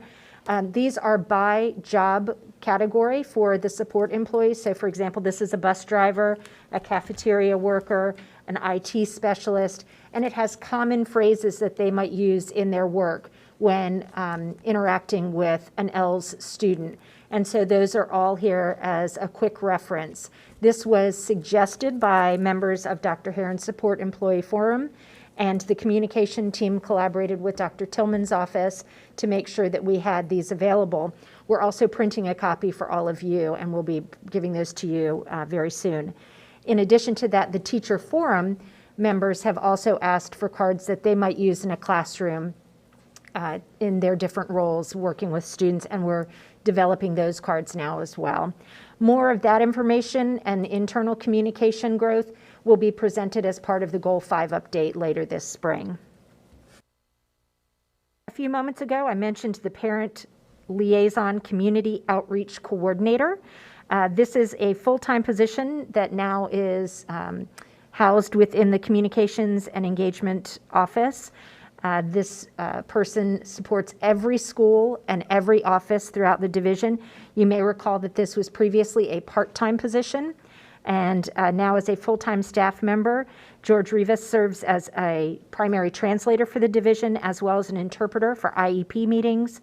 He attends parent conferences and special events at schools. This year alone, George has contributed more than 1,022.5 hours of translation and interpretation services. I would just like to remind you that that number is based on George's part-time hours. He only became full-time February 1st. So as you can see, there's a great need for these services. I believe George would tell you that if he could have another person, there'd still be more work than could be done even by 2 people. Another area of attention for us, as I mentioned, was strengthening partner and volunteer programs. We've had dozens of partners come forward since the pandemic began, volunteering to support our students and staff. You see some of the examples here on the screen. These are focused on student support, academics, and student wellness. On this next screen here, these are partnerships that are designed to provide resources and support to teachers, staff, and families. One of the largest partnership activities that's launched this school year is the William & Mary Virtual Learning Tutoring Program. 100 of our elementary and middle school students were matched with a William & Mary student for weekly Zoom meetings. During that time, the college mentors provided tutoring and academic support as well as some social interaction. It started as a 1-hour commitment from the William & Mary students, but many of the pairs have spent much more time together, getting to know one another and discussing hobbies as well as some of the anxieties and stresses of remote learning. It's particularly rewarding to see college students engage in this way when they themselves were facing challenges at school because of the pandemic. Here you see a quote from one of the William & Mary mentors, and she notes the anxieties and wanting to be involved in the program to help ease anxieties for students. I will tell you that Emily is an elementary education major at William & Mary, and you can bet that we've already passed on her information to Tim for future recruitment efforts. When speaking about outstanding partnerships, I would be remiss if I did not also acknowledge the support that we've received from the City of Williamsburg, James City County, the Williamsburg Regional Library, and I would also add the Education Foundation here as well. It's not an overstatement to say that we would not have been as successful during remote learning without their collaboration and understanding of our students' needs. CARES Act funding and contributions from the Education Foundation were used to purchase laptops and tablets for every student. So you can only imagine what remote learning would be like without that one-to-one availability. The city and the county also worked tirelessly to organize vaccination clinics and to prioritize shots for WJCC school staff. That allowed us to bring more students into schools safely and helps to minimize disruptions to instruction, since vaccinated staff members will not need to quarantine after a potential exposure to COVID-19. The Williamsburg Regional Library has been instrumental in providing internet hotspots and most recently free access to their digital library for our students. This is an incredible resource for our families. And families are really what the last part of tonight's presentation is all about. The final focus area that I'll share with you this evening is Goal 3, Strategy 5, which is to engage parents more fully through targeted programming and the expansion of involvement opportunities. Well, I think any parent that's leading remote learning at home will tell you they're very engaged this year, but we want to make sure they have the tools and resources to be successful in that role. Since school shut down last March, we've been sharing instructional and community resources with families through email, social media, and by posting information on our website. This fall, we rebranded Parent Academy to the Family Academy to more accurately reflect the fact that our families include grandparents, aunts, uncles, guardians, older siblings, and even friends and neighbors who are supporting our students. With buildings closed, we moved to the Family Academy workshops online. You see a few of the topics there on the screen. We learned some very valuable lessons from this online webinar series. First, families want tools, not fluff. You can see that the Canvas for Parents session was a huge success with our families as they prepared for remote learning. The webinar series also reinforced that families want to get information on demand on their own time. The number of online viewers tops the number of live participants in every instance of our Family Academy webinars this year. So what does that mean? We plan to expand our online video options and create webinars that can be accessed from a computer, laptop, or mobile phone on demand. This will continue to be an area of focus for the communications and engagement team next year. In fact, we're already planning the webinars and workshops, some of which will be specifically designed for our Spanish-speaking families and led by Dr. Highland and George. Also next year, we're going to take a deep dive into our annual communications plan to incorporate what we've learned during the pandemic.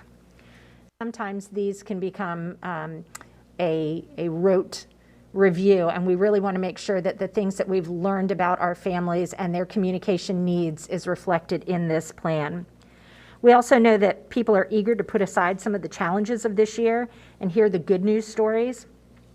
So we're going to expand our content creation for all digital platforms and incorporate more video, photos, highlights, and success stories from our schools and programs. Additionally, we're going to work with our schools to foster a welcoming environment as families return to a more normal on-site, in-person learning and buildings reopen for volunteers and the public. We'll build upon previous customer service training by offering professional development and resources for successful interactions with parents and the public during difficult situations. Everyone is a little stressed right now, and a bit of grace and understanding can go a long way.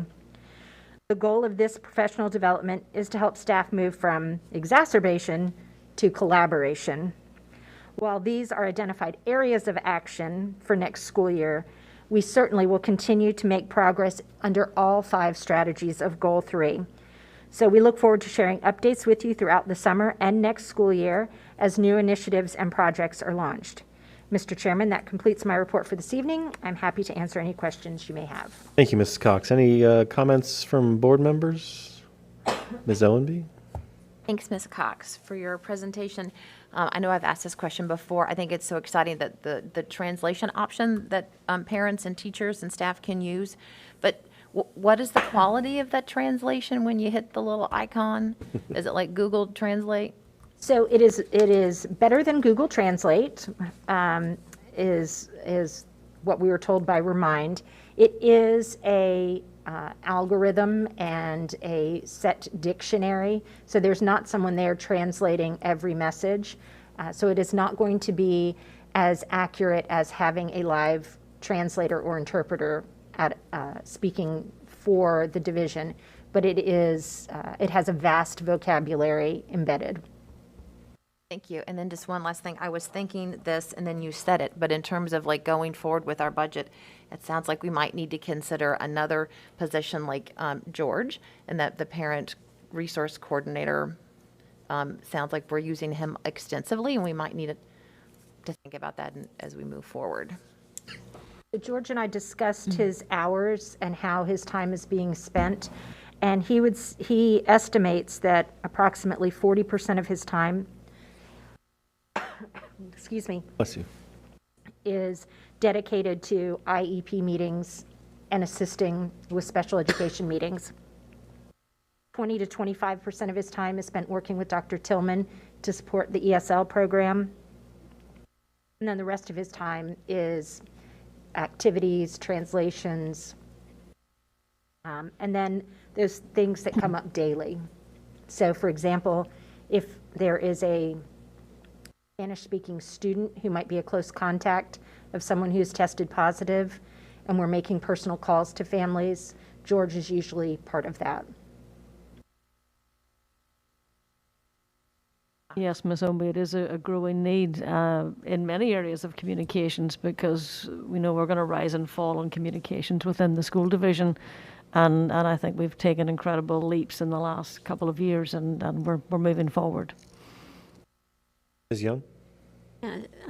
Thank you, Ms. Cox, for this presentation. I did have a question about the translation that's being done by algorithm. Have we had any feedback from our Spanish-speaking families about the effectiveness of that translation? Is it working? We've seen great success with interaction through Remind. So we believe that it is to the level that parents are understanding the messages that they receive and that they're able to communicate back to us. Bless you. I'm so sorry. Welcome to pollen season. We will survey our families at the end of the school year who've signed up for Remind and offer them the opportunity to let us know their thoughts on that. I would really like to know what their feeling is about that. Thank you. Ms. Hummel? So I'm intrigued with the Remind mobile app, like everyone else. And I'm wondering, so was the app kind of initiated because of the ESL concerns, or because of the whole virtual reality that we're in, and the privacy of people's cell phone numbers, and just what was the impetus? So initially, when we brought the Remind app to you as part of the budget, we were looking at it primarily as a tool to communicate with our families who don't speak English at home. Spanish is the largest segment of our population for people that don't speak English at home, but it's not the only. And Remind translates to languages other than Spanish as well. We're just using that as our example. So that was the impetus for us investigating Remind. What we have found during remote learning is that it is a secure way for teachers and coaches to be able to communicate with students without having to divulge their personal cell phone number, which does add a level of security. Do you see, when we're back in a normal post-COVID environment, that we would just continue using or like growing the use of the Remind mobile app for all sort, for students themselves that are like, oh, teacher, Jones, I don't understand that, or I don't know. I know what could end up happening for the teachers is that their work day becomes squishy, depending on how we I think set the that a lot of expectations, but. I think that a lot of teachers and coaches would tell you they're already getting those messages. They've just been getting them to their email and to their personal number, and that this is a little bit more secure system for that. It also keeps a log of messages that are sent. So if we ever needed to go back and look at content, then that is available to us as well. I think it's great. I think it would, I think should be encouraging it rather than like a group me, or can you send multiple? Can you create Yes, a ma'am. You group create a within- list and you can send it to the entire list, or you can send individually. I think it's great, and I think it's better to do this than have all these offshoot, text apps that aren't tracked, that aren't part of our official school system, so. And I don't want to imply that Remind is the only tool that we're using. Our ESL teachers and many others within the school division, we're using a very similar free version of an app called Talking Points that it does some of the same things, and they've found great success with that app as well. So we're not saying you can't use that, you must use Remind. We're saying let's use all the tools that we have available to us. Thank you. I think most teachers will tell you that their workday and maybe work week are already squishy. Mr. Dowell? Thank you. In using all the tools that are available to a teacher, and also having the convenience for a school division to be able to monitor, those communications between an adult and a student, those other apps, for lack of a better term, are those given to the school division, and are teachers asking for, I guess, permission to use a different app other than Remind, or is it just on a teacher to decide whether this is appropriate for their need or that? So as far as a communication tool, they were working with Talking Points primarily, and that was vetted and reviewed by Dr. Tillman's office, and so they've worked collaboratively on how best to use that. Anytime there's a technology that's being used in a classroom, that goes through a process that they work with instructional technology on how that's reviewed.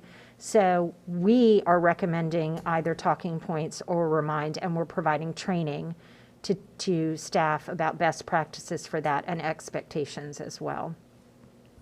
So in the big scheme, it would be coming up, you submit that you want to use this through instructional technology.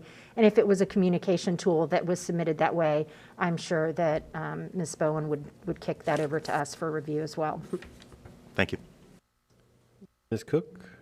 Thank you, Mr. Chair. I just wanted to thank you, Ms. Cox, for this presentation and for the work that you've done since you arrived here. I think you've really taken communications at WJCC to a new level, and I'm really grateful for that. And also, I just want to thank you for, during a really difficult year, not only remaining responsive and reactive to the situation at hand, but also never losing sight of the strategic priorities, right? And of the multiple stakeholders, internal and external, and just always keeping your eye on that prize. So I appreciate that. That's really hard to juggle, both pathways kind of simultaneously, crisis response at the same time, of remaining strategic, and you did that very, very well, and I appreciate it. Great team. Dr. Beers? A couple of things. I think this is an incredibly far-reaching, very comprehensive. I can't really think of too many other areas that you might include. I would like to say that the translation part of the plan is incredibly important. It's a real plus. I know a little bit about these plans, and one of the things that is really good about it is they're always going to stress the words that have the greatest amount of meaning, and they try to do it within the context of the syntax that's being used. One of the things that can also happen, I don't know how far we're going to go with this, but if you have English-speaking students and Spanish-speaking students interacting with themselves like that, it actually helps the English-speaking student learn Spanish and the Spanish-speaking student learn English, which just draws them closer together. It's really helpful. It's helpful for the parents too, especially the ones who are trying to learn English. It's just I can't overemphasize the importance of doing that. It really there's just a lot of applications for it, and it's really it's only restricted by the technology and what you can do with it. But it would really, that would be such a great thing if it was available, if students could interact with each other that way as well. The technology is never going to replace the human interaction. So as you were talking about families that might be learning English, that's one thing that George does really well, is breaking down jargon that might be in a translation through a system into a level that our parents can understand and relate to. So our first go-to is always him, but as we've noted, there's only one of him and so much work. Zombie? Thank you, Mr. Chair. A response an answer that you gave to Ms. Young about circling back to parents and surveying them made me wonder. I know we've done such a great job with communicating this year, and as the mother of 2 students in the school system, I get lots of communication. Lots of it. And so I'm just wondering. What I'm hearing you say is thank you, so you're welcome. And so I like lots of it, but I have heard from other parents who sometimes feel a little overwhelmed because we're getting, emails from Canvas and View and the teachers, and there is and I know we're living in a COVID world, but so will we survey all of our families about communication to try to figure out what a good balances? I think this year has been great to have it lots coming at you from different directions, but lots of it. Yes, ma'am. So one of the things that we're working on right now with School Messenger or whoever our provider for rapid notification may be at the end of that contract is offering parents a way to self-select what type of information they're receiving. So you may not want all of the sports information, but you may want every inclement weather. There will not be an option not to receive emergency communication. Everyone will be required to receive emergency communication. But then we want to be able to give parents the opportunity to peel down a little bit into that onion and decide what they want. That would be great. And then just thinking about the IEPs and how much time George spends supporting our English learners and our families who are learning English. Even for those of us who are English speaking, navigating special education can be very difficult, and it is very jargony, and so we certainly do need that human touch. That's critical, because I can't imagine any translation app being able to spell out IEPs and I can't even LRS and other, acronyms that we use and what that means to someone who is, a Spanish-speaking family. So thanks to George. Mrs. Zombie, I'm hearing you say that you had lots of communication. I got every time a paper is graded, like every time a project is graded, I get an email. Everyone gets an email. Are you But you getting can control emails? that. You must have signed up for that. I signed up for that. That was through Canvas. So maybe that's one of those things I'll unselect. That's on you, man. Yeah, so like 16 classes, 2 kids, every. Yeah, I think I'm kind of with Mrs. Cook on that one. That's on you. So, Didn't know what I signed up for. Ms. Cox, thank you for this presentation, and thank you for all the great work you've done over the past year plus. This has been a real important aspect of how we've dealt with the COVID and all the communication that we've had. And we've done a lot of great things. We've done some things we could do better, and we did a couple maybe we fumbled on. But it's important that we learn lessons from all of that and incorporate those going forward, because we've kind of set the expectation of what we can do on communication and get lots of communication. But, and so that's going to be the expectation going forward. And so that's, I think we've kind of set a new bar with communication and engagement, and we're just going to have to keep doing that. So I appreciate everything that you and your staff have done in this past year, particularly with all the communication. It's been very important. Thank you. Do it. Any other questions, comments, go backs? 7.02, return to learn. Dr. Herron? Thank you, Mr. Chair. We're going to jump into our last formal presentation of the evening, and this incorporates several elements, and I'm going to hand straight over to Mr. Keever, our Chief Operating Officer, to lead us through this evening. Good evening, Mr. Chair, school board members, and Dr. Herron. This evening's presentation will actually incorporate three vignettes, as it were, as we talk about and prepare for the 21-22 school year. I'm going to start with a couple of brief comments on some health data. We're then going to look at some overview pieces related to adding trailers or cottages at our elementary schools. We will then give an update relative to the virtual option that we are providing for students in the 21-22 school year. And we'll close with an update on a request from Mr. Kelly regarding meeting logistics as we move into the spring and summer. After each portion of the presentation this evening, we will pause and allow for questions to be asked because there'll be a number of different people approaching the microphones and want to try to look after it in terms of a health and safety protocol that way. Taking a look at the dashboard, and I believe Dr. Herron communicated with members of the board that we would pare back some of the data presentations, but we do think it's important to share with you our current dashboard. Across the top, you will see information for this week. When I say this week, it means that the information was updated on Monday and will remain with those numbers through the course of this week. I will also tell you that we have in the last 48 hours seen a number of different positive cases that have come forward and some close contact designations and quarantine designations. I think this is to be expected relative to the last week, and we are working through that and will continue to communicate with families when there is a close contact designation. Also wanted to point out to the board that we are indicating 1,560 members of our staff have been fully vaccinated, and from our perspective, all staff members who are interested in the vaccination have had that opportunity to be vaccinated. As I mentioned, we have seen an increase in cases in the last 2 days, and what I would want to point out for the board and the viewing public is that on the far left-hand side of that graphic, in invisible ink, but one of the things that I want to mention is that it's the system checker and the symptom checker, that each day our students are being evaluated by their parents relative to whether or not they feel well enough to go to school. And we want to encourage our parents to continue to look at that symptom checker, and if the student is not feeling well, please do not send them to school.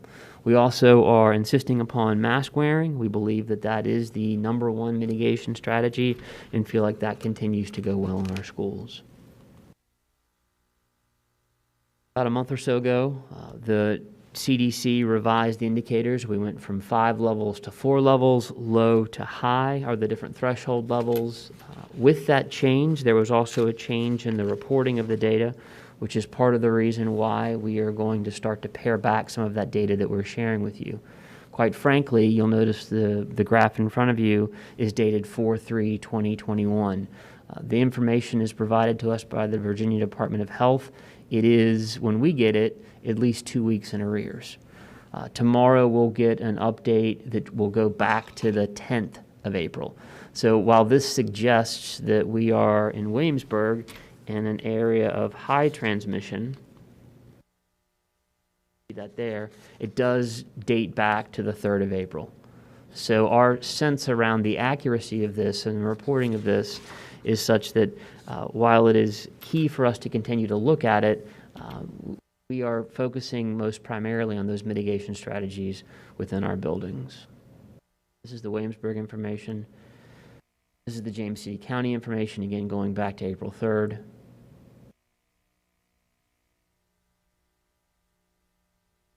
Both communities at that juncture were deemed to be in the high transmission rate. If you go to the CDC website, that's only a week behind. That information would suggest that Williamsburg is high and James City County is in the substantial level. I want to continue to mention that our health safety teams are visiting schools on a weekly basis and providing updates to principals and senior leadership around some of the strengths and areas within the mitigation plan that need to be revisited. We have conversation every Friday with that health safety team group to find out what's going really well and what are some of those areas that we need to share back with principals as they continue in the process of moving forward. I'm going to pause there before I tee it up for Mr. Snipes and see if there are any questions about the health data pieces. Any questions from board members? I guess I'll throw one out because we're talking about the backup 6 feet or more. Is that currently, based on the epidemiologist and the doctor's reports last time about 3 feet versus 6 feet, and 3 feet is really okay? Are we still doing a 6 feet? It is important to remember that six feet is that threshold when it comes to the close contact designation. So even in moving to the 3 foot piece and having some students closer together, we are encouraging our adults to remain 6 feet apart. There are cases where as students come closer together, we'll be designating them as close contacts and insisting upon quarantine until CDC and VDH change their regulations. But so as we talk about the idea of backing up to 6 feet, it's in our mind that we want to try to provide that space to the greatest extent possible. Does that answer your question, Ms. Hummel? Currently, we are still at the 6 feet on the hybrid. Elementaries are going to 4 days a week next week, and it will be 3 feet at elementary. The change comes next week at elementary. And then at some point, I don't know when, so I can keep my question, or hold it for later, but when we talk about events for like prom, and I don't know whether this is the appropriate time to ask this question or whether it comes up later, but there are governor's restrictions on holding events, correct? I mean, so I think one of the callers had questions about prom, and I didn't know whether any of us could speak to that tonight and just say what our restrictions are and how we're confined. We are confined by numbers of participants at particular events, whether they be indoor events or outdoor events. So there are certain standards that must be met there. But going back to this idea of the close contact designation, if you are closer, if you are 6 feet or less, and there is a positive case, you would be designated as a close contact, regardless of the 3 foot or 6 foot designation piece. So relative to proms and formal dances and some of those celebrations, there are very specific requirements in terms of indoor venues versus outdoor venues and those kinds of scenarios. And Mrs. Hummel, we might be able to do a very quick overview of those maybe next week. We weren't planning to do a presentation and return to learn, but we could possibly bring just a couple of slides too, so the listening public understands our limitations when it comes to that. Okay, thanks. Mr. Snipes? Good evening, Chairman Kelly, school board members, and Dr. Herron. I would like to first thank our partners and our county officials in purchasing and planning for their collaboration and flexibility in helping us get trailers ready for the new school year. On the screen, you will see significant milestones and markers that will assist WJCC schools in the installation of 9 trailers at 7 of our 9 schools. As of today's date, we have submitted the SUP applications. Once the application is approved by the Board of Supervisors, at least one of them is being approved tonight as we speak, and the others will be approved by mid-May. In addition, we have contracted with MVP to manage this project as our construction manager, and we've contracted with Mobile Lease for rental, site plan, and preparation. On the horizon are site work submissions, IFB, and approvals, and trailers are scheduled to be ready for occupancy by mid or late August. All trailer sizes are approximately 24 by 60 and include restrooms and are consistent with recently installed trailers at other sites. Trailers will include fire protection systems, stairs, decking, telephone, public address systems, cameras, and other security features. Current and subsequent slide locations have been vetted by operations, and approved by the principal of the school. To give you an example, on the screen you see JBB in the upper right-hand corner, and that trailer needed to avoid JCC sewer and water easements, and also the principal wanted a line of sight to the playground from the door. One trailer is being installed at JBB, Blayton. 2 are installed at Norge, and an additional 2 at Stonehouse, bringing Stonehouse's total to 3. Final slide, you will see 1 trailer at Clara Road Baker, 1 at James River, 1 at Laurel Lane, and 1 at DJ. Pause for any questions. Any questions?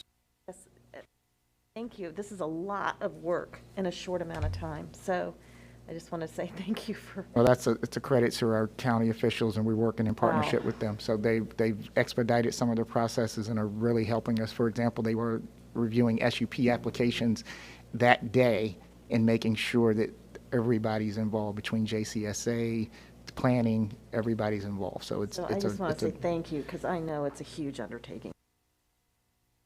Zombie. Thank you, Mr. Chair. Mr. Snipes, does each trailer equate to 2 classrooms Yes. in terms of space? Go ahead, Marcellus. Thank you. Good evening, Mr. Chair, members of the school board, and Dr. Herron. As you've heard earlier, we are looking forward to the return of all students 5 days a week starting August 30th for the 21-22 school year. With that said, we realize that the COVID-19 pandemic spurred the need for rethinking and reimagining public education during this last school year. School divisions quickly realized the importance of offering families and students a choice while navigating a safe and phased return to learning for students and staff. Thus, the birth of this year's WJCC Virtual Academy, which is serving approximately 1/4 of our K through 12 student population, or roughly 3,000 students. This evening, we will share virtual learning options for the 21-22 school year. While virtual learning allows a great deal of flexibility for a student, the online learner must be able to stay on task, start and finish assignments in a timely manner, follow course modules, and meet deadlines. This requires dedication and motivation on the student's part to keep up with class, attend class, and submit all work on time. Having strong organizational and time management skills and the ability to persist and ask questions are also essential to the student's success. The elementary grades K through 5 virtual option for enrolled WJCC students for school year 21-22 will be the state program called Virtual Virginia. Students will take part in live daily instruction led by highly qualified licensed teachers from the state's Virtual Virginia staff. Core classes will include reading language arts, math, science, and social studies. Non-core classes will include physical education and wellness, a world language, dance, and art. The enrollment window is open right now through July 15th for the 21-22 school year. If a family feels that a year-long commitment meets their student's need and their child has characteristics of a successful online learner, elementary parents are encouraged to contact Mr. Scott Holland, the Elementary Virtual Academy Administrator at Central Office, to start the enrollment process. As a final note, it is important to know that there is no cost, I repeat, no cost for families to register their elementary students for the online Virtual Virginia program. All associated costs are fully paid for by the local school division. Determining cost per each Virginia school division is linked to the local composite index, known as the LCI, which is the locality's ability to pay for public education.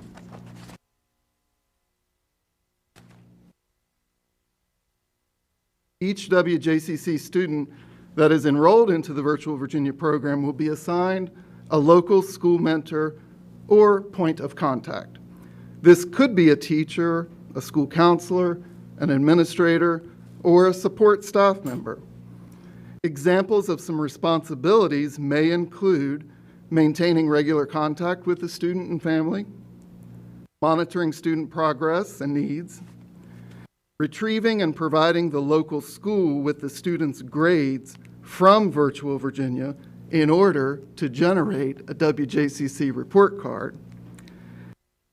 Or they may work to ensure that the student's WJCC-issued laptop or tablet is working correctly. Additionally, WJCC will provide all resources, textbooks, equipment, and supplies, along with any other specialized services for students with documented accommodations through a Section 504 plan or an IEP. Last, any student enrolled in the Virtual Virginia program is expected to adhere to the signed participation agreements following all policies and procedures in the Virtual Virginia Student and Parent Handbook, the Student Code of Conduct, and the Technology Acceptable Use Policy. All of these expectations are very similar to the on-site local school expectations. Virtual Virginia student calendars are somewhat similar to the WJCC student calendar. School begins for Virtual Virginia students on either August 10th or August 24th, depending on the assigned full year cohort. Holiday breaks are also somewhat similar, except for spring break is only 2 days long for Virtual Virginia. Virtual Virginia school year ends on May 13th or May 27th, again depending on the assigned cohort.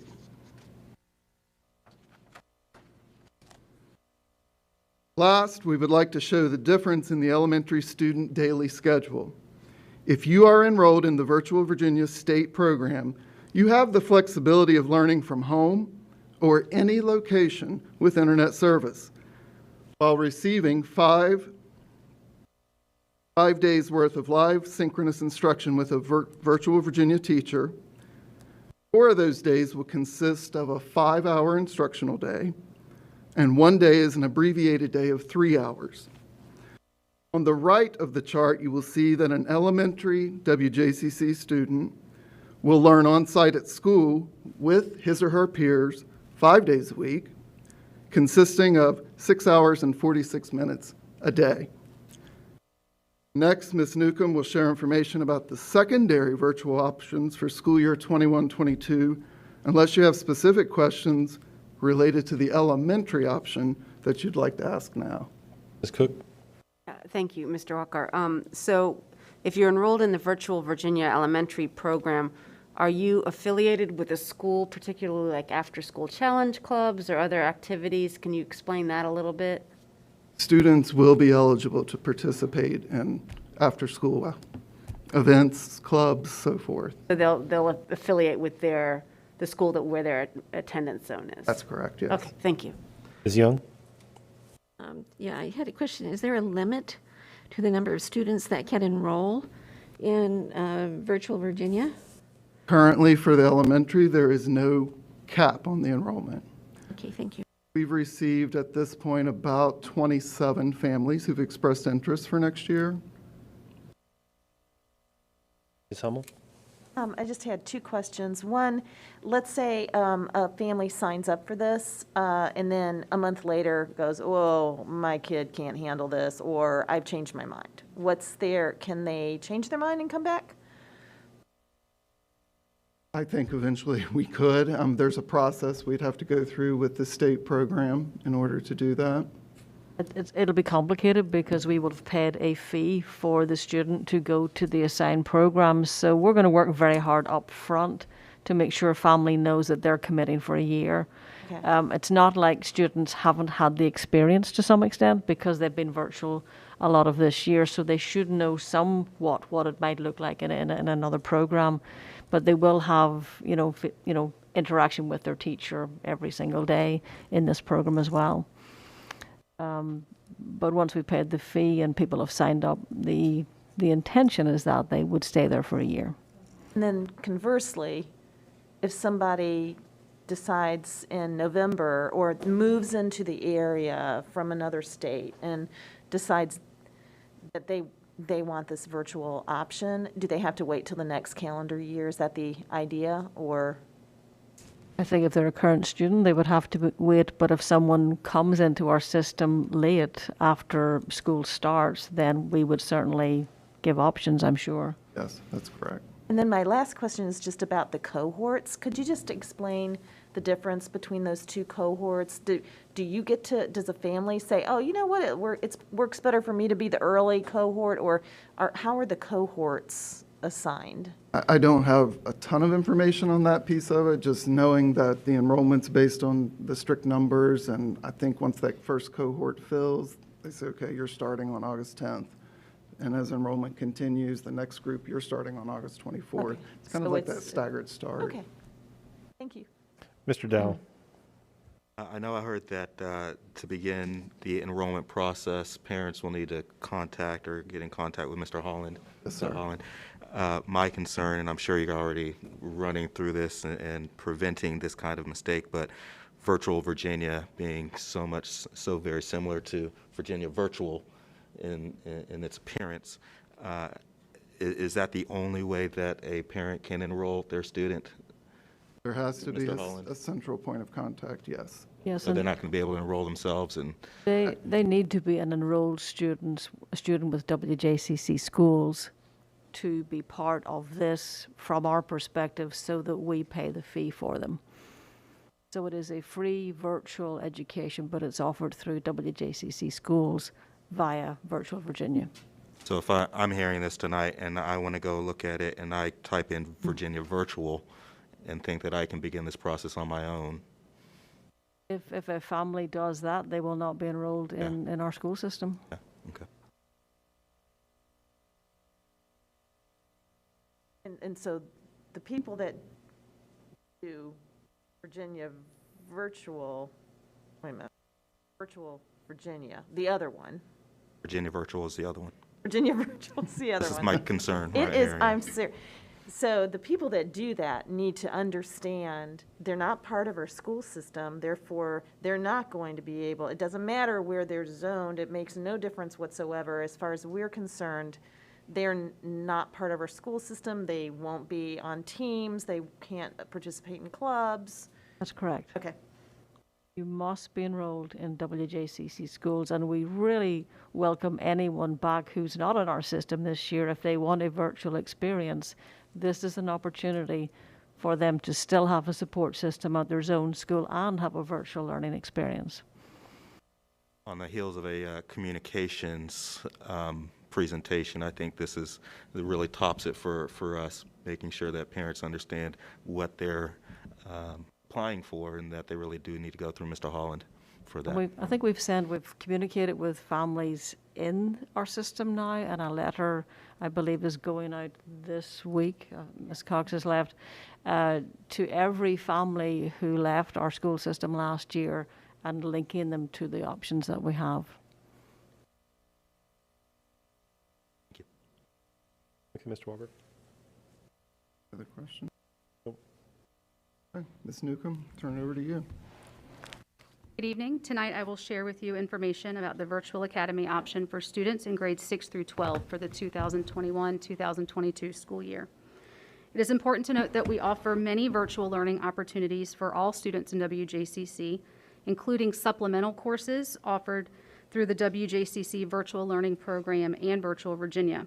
Tonight's presentation will focus on full-time enrollment in the WJCC Secondary Virtual Academy. The WJCC Secondary Virtual Academy is open for students in grades 6 through 12. Students who are enrolled are committed to a full year of online instruction which will be a combination of synchronous and asynchronous learning. Students in the Virtual Academy will participate in live daily instruction following the Division Bell schedules for middle and high schools. WJCC teachers will facilitate most of the instruction. Course requests will drive our course offerings through the Academy. All Virtual Academy students will have the opportunity to participate in extracurricular sports and activities at their home school. We have just completed the application process for current WJCC students. Please take a moment to review the eligibility criteria as outlined on the application. To be successful in a virtual learning environment, a student should consistently attend classes, complete coursework, seek help when needed, and have solid computer skills to navigate the required learning platforms. The application for current WJCC families was made available directly through Student View.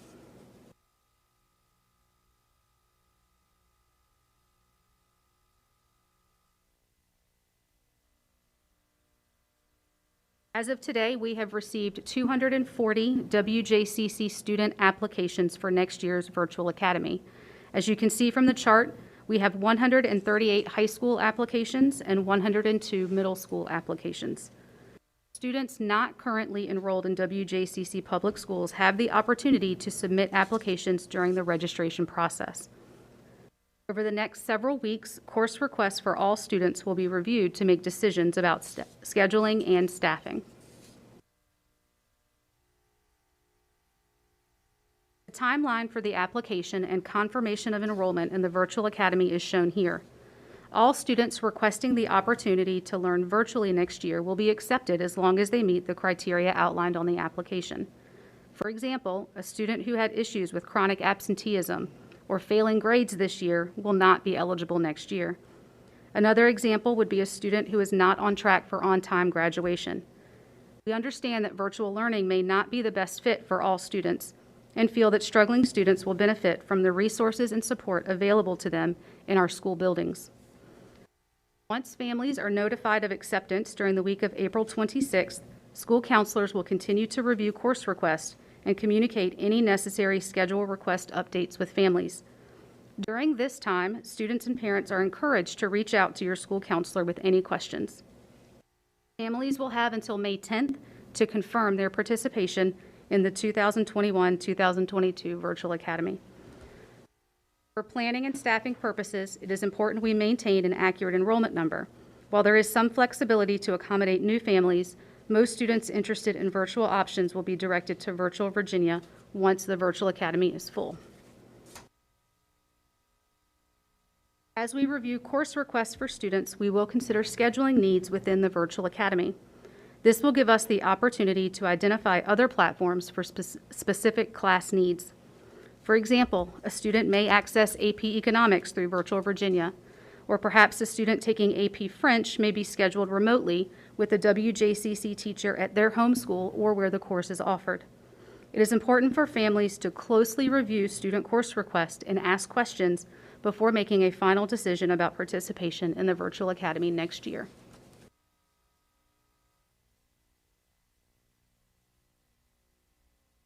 Now that we have received applications for current interested students, one of our next steps will be to review student needs. This includes the development of the master schedule and support options for gifted learners, English language learners, and students with disabilities. We will also begin the staff selection process to include interviewing and hiring staff. Finally, to support all virtual students, there will be a student orientation in August that will focus on preparing students for virtual learning. This will include training and refresher sessions on using Student View, Canvas, and other learning software needed for success in online courses. We will also review expectations for student success and introduce students to key people and resources available throughout the program. This concludes the information on next year's Virtual Academy options. Before Mr. Keever returns to wrap up tonight's Return to Learn presentation, I'm happy to answer any questions. Thanks, Mr. Chair. Thank you, Ms. Newcomb, for this update. I'm just curious, at Lafayette heretofore, there was the Learning Lab, which offered asynchronous instruction for, I guess, students from all three high schools. So will that still exist? Is this an expansion of that? Are those two separate things?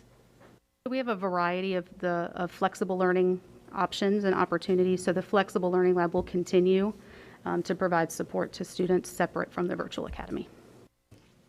So again, heretofore, students who participated in the Learning Lab didn't go through this process for virtual instruction. So so families who've been comfortable with Learning Lab, they might still do that. They're not applying for this virtual option.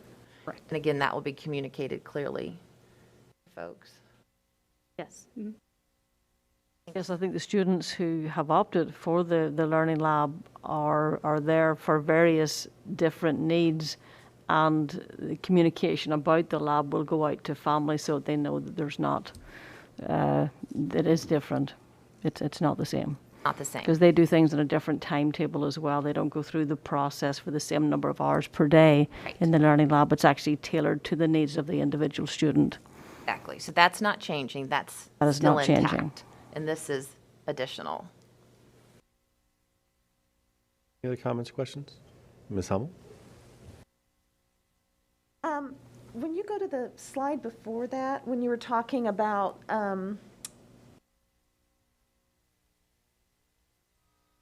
yes, so WJCC Middle and High is the virtual academy. That's what we're presenting. But does this second paragraph say that if someone does, let's say they don't get accepted into virtual academy because of grades or because of whatever, but they still want this virtual experience, will they have the option to do virtual Virginia as a secondary student? Yeah, we're still going to be offering courses through Virtual Virginia, and Ms. Newcomb may want to elaborate a little bit more on that, but basically there may be some classes that don't fill that we can't offer through the Virtual Academy, and therefore they may take one class with Virtual Virginia, but be in the academy. Okay, So but a student couldn't just say, or a family say, I don't want virtual, I'm in the secondary group, but I don't want virtual academy, I want to do virtual Virginia.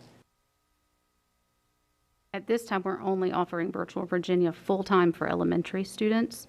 We've been using Virtual Virginia and Virtual Learning Program for supplemental courses for quite some time. So it helps fill out the schedule and allow the students to get the courses that they're interested in taking or that they need for graduation. For example, we're paying the fee for elementary students to be part of Virtual Virginia.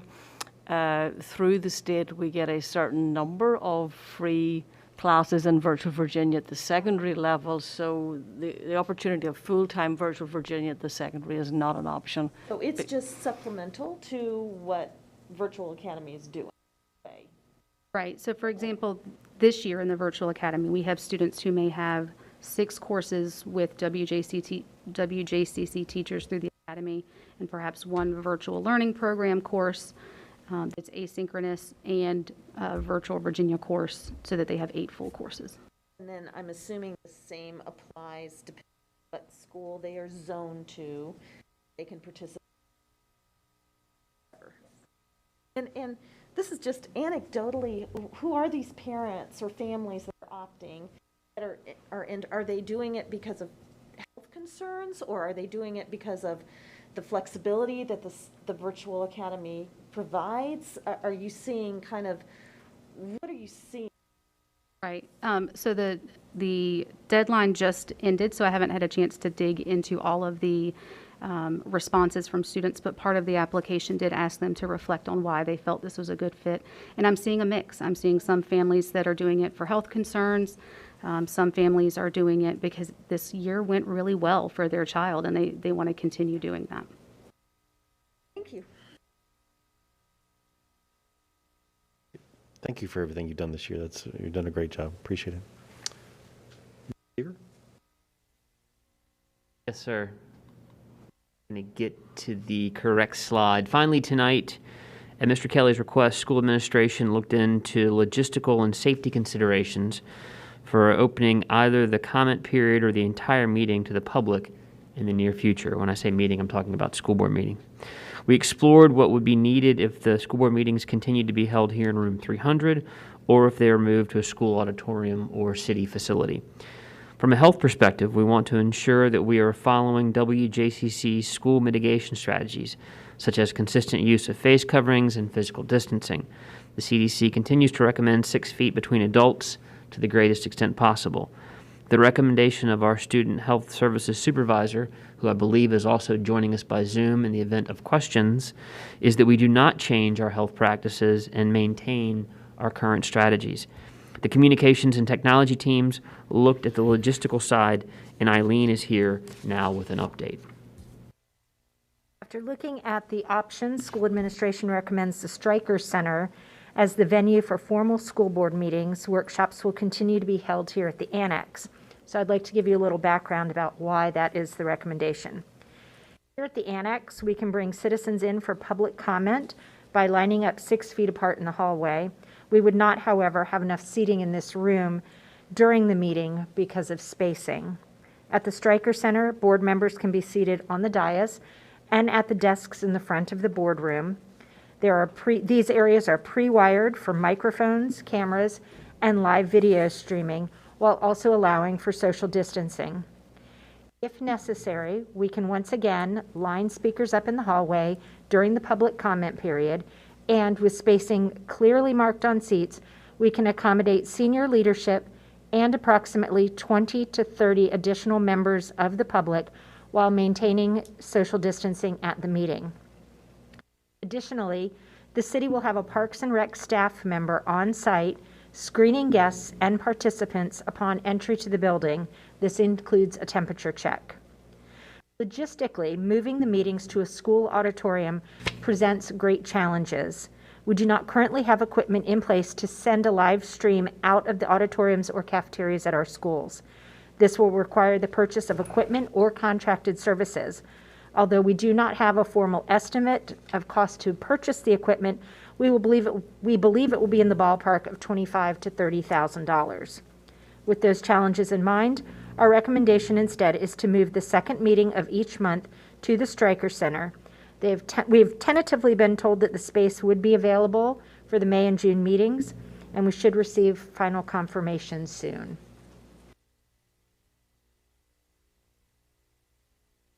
So basically, we would be sitting in a circle because we'd have 3 people on the dais and then everybody else where the senior staff used to be in a distanced manner. You actually can fit, we went and visited Stryker this morning, or this afternoon. You actually can fit 5 people up on the dais with 6 feet in between. Okay. And then you would have 2 people at one of the tables where senior leadership usually sits, and at the other table where senior leadership usually sits is where Dr. Herron and Mr. Keever could sit. And then, of course, Ms. Aller would be at the clerk's table. Gotcha. And why not both meetings in a month? Why just the second one? Generally, Mr. Kelly, we've had our workshops in this venue, and then we've always moved to the other venue, more formal venue for the action meeting. That has been our pattern for a period of time now. Okay. And as far as closed session would go, would we use the conference room in the back, or would we still use the main? The conference room in the back would be available, and we would have the ability to move the tables so that you all are 6 feet apart. Okay.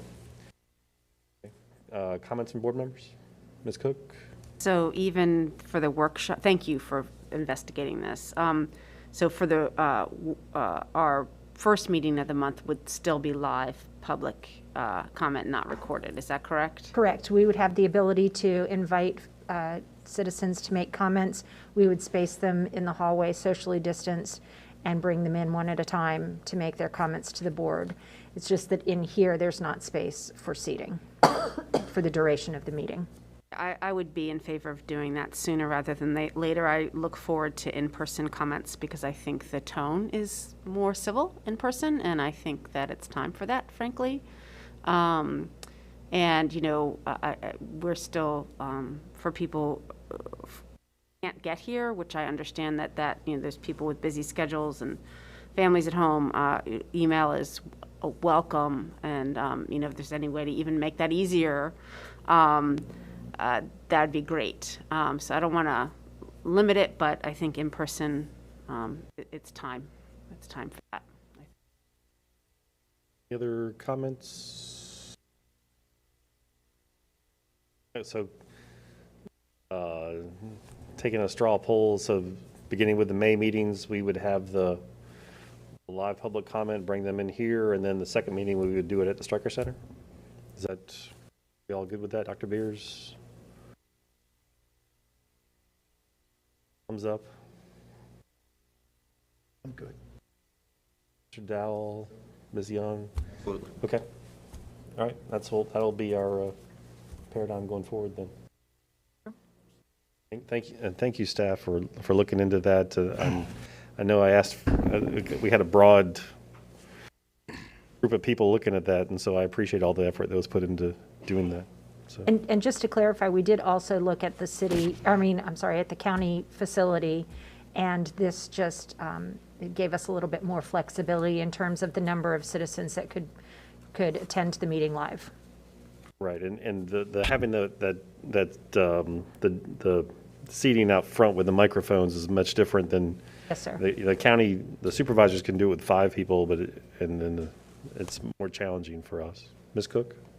Thank you. I had some more general questions that have to do with Return to Learn, but aren't necessarily directly related to the presentations tonight. So I'd like to. So the first one has to do with articles that I've been reading about pilot efforts to do testing, and as you know, that's been an interest of mine since the beginning of the pandemic. Do you have any updates on that? If not today and in the future, could you just help us understand if any testing will be done here? We've been talking about it with our health team, and Mr. Keever, do you want to give a quick overview of some of our preliminary thinking?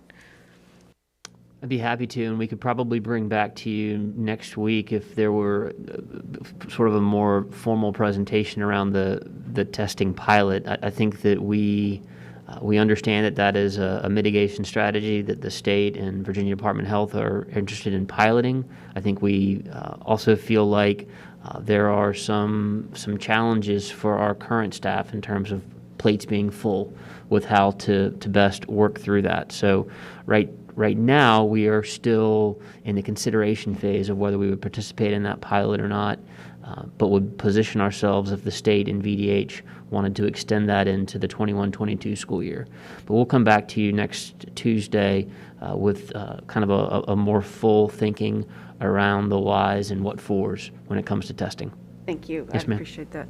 And then my next question has to do with prom and graduation, so I think I heard you say earlier that you'll be explaining prom next week. We can provide some of the guidelines that have been provided to us about events outside of the formal graduation next week. Okay, so will that include a definitive yes prom, no prom? Who's making the decision on prom? Is that?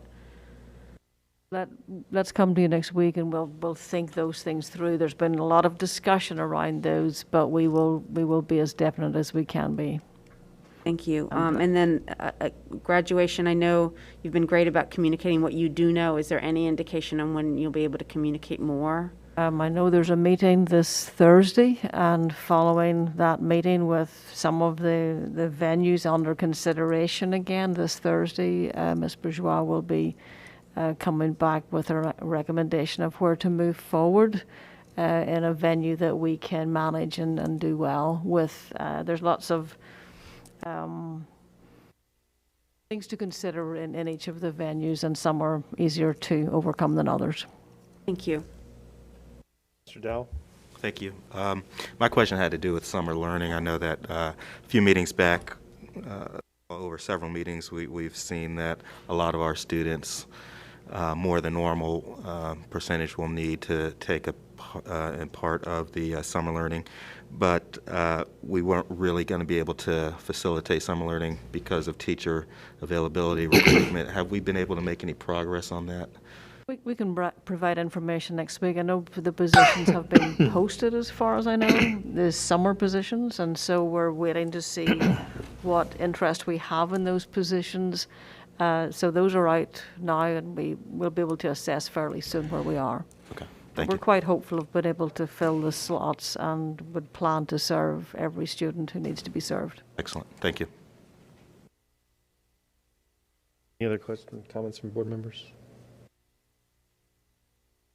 Okay, thank you, Mr. Keever, and all of your compatriots. I appreciate the work and the return to learn and the presentations tonight, and the good work that they've done in getting these presentations together and plans together for us, and also the work that we've done throughout the past year. I appreciate all the great work that's been put in.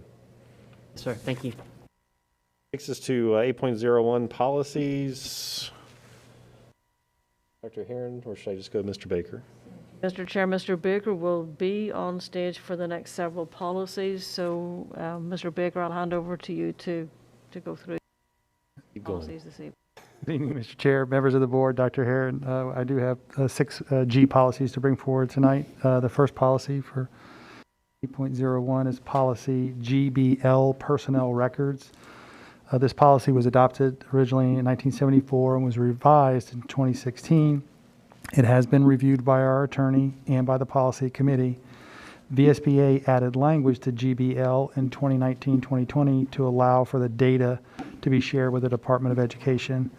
And we also wanted to update cross-reference titles to GBLA, unauthorized release of confidential information. And we also would like our policy to more align with the VSBA policy.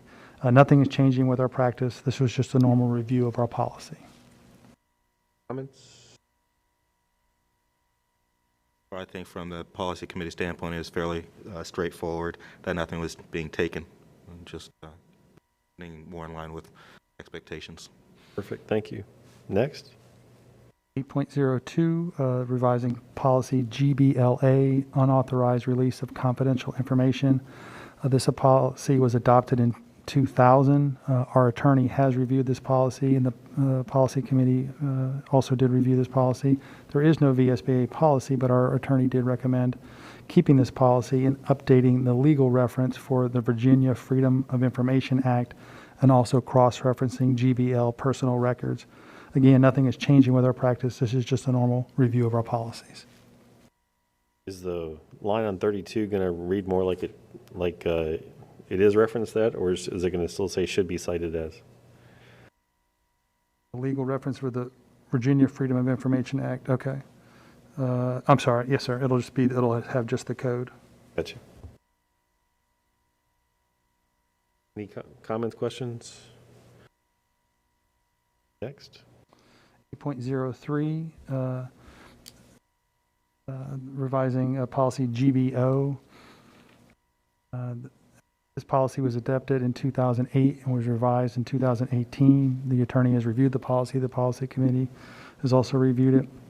We recommend adding the content from policy GCFAA, and this will also consolidate our retirement items under one policy, GBO, and to better align with the VSBA policy GBO. And again, there's nothing changing with our practice. This is just a normal review of our policy. So this really discussion covers both 8.03 and 8.04, where we're retiring the policy. Yes, sir, the next one. So this one's GBO, Virginia Retirement System, is right. What this policy is. Any comments from board members? All right, 8.05. AA. This policy, GCFAA, hiring of retired employees. This policy was adopted in 2004 and revised in 2012. The attorney has reviewed the policy. The policy committee has reviewed it also. There is no VSBA policy, so we recommend moving the content of this policy into policy GBO-VRS to better align with the VSBA policy, and then retiring this policy. Nothing is changing in our practice, just a normal review of our policies. That's part of the last Yes, sir. discussion. Okay. So the content of this, it's actually like one sentence, Right. goes into the other policy. Right. All right, next. 8.04, retire policy. 05. Health insurance. Okay, I'm sorry. Yep. This policy was adopted in 2002. The attorney has reviewed this regulation. There is no VSBA policy. We recommend retiring this policy as it's covered under GCBC staff benefits, and GCBCR, the regulation. Here's the one before where it said retire policy, we redlined and struck the entire thing. Right. So in retire policy GBA, health insurance, the red line version there is the regulation, not The GCBCAA First one is the policy. Is the policy. But it's all redlined out. Oh, got it. Because we want to retire the whole policy. Got it. Okay. Second two is where all And that then- stuff is included. Got it. Okay, thank you. Then you're just adding where it's going into the regulation. Yes, ma'am. And what, just for, for what Mr. Dowell and I were saying earlier, for the rest of the board, we always think it's helpful to have these references of if we're retiring, for example, code GAA and retiring it because it's going to go into a regulation. We thought it was really important to have that regulation for the board to be able to read it and see that it's not going away. It's just somewhere else. Yes, ma'am. Thank you. Thank you. Appreciate that. Okay, Tim.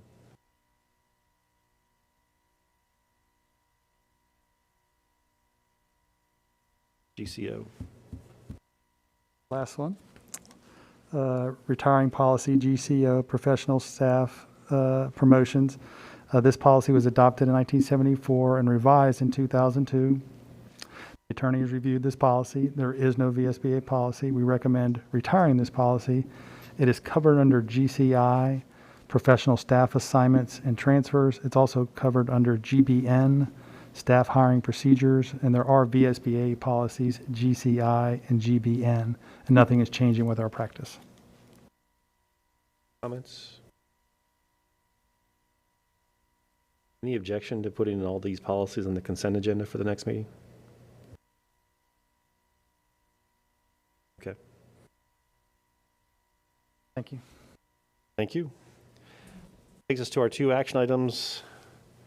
Action item 9.01, approve release from compulsory attendance, case R21-09.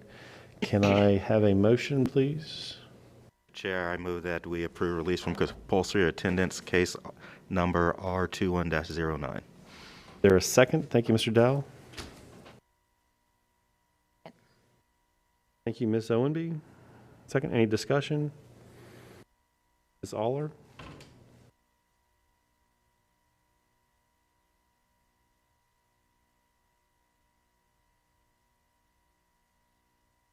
Oh, you're good. Ms. Ownby? Aye.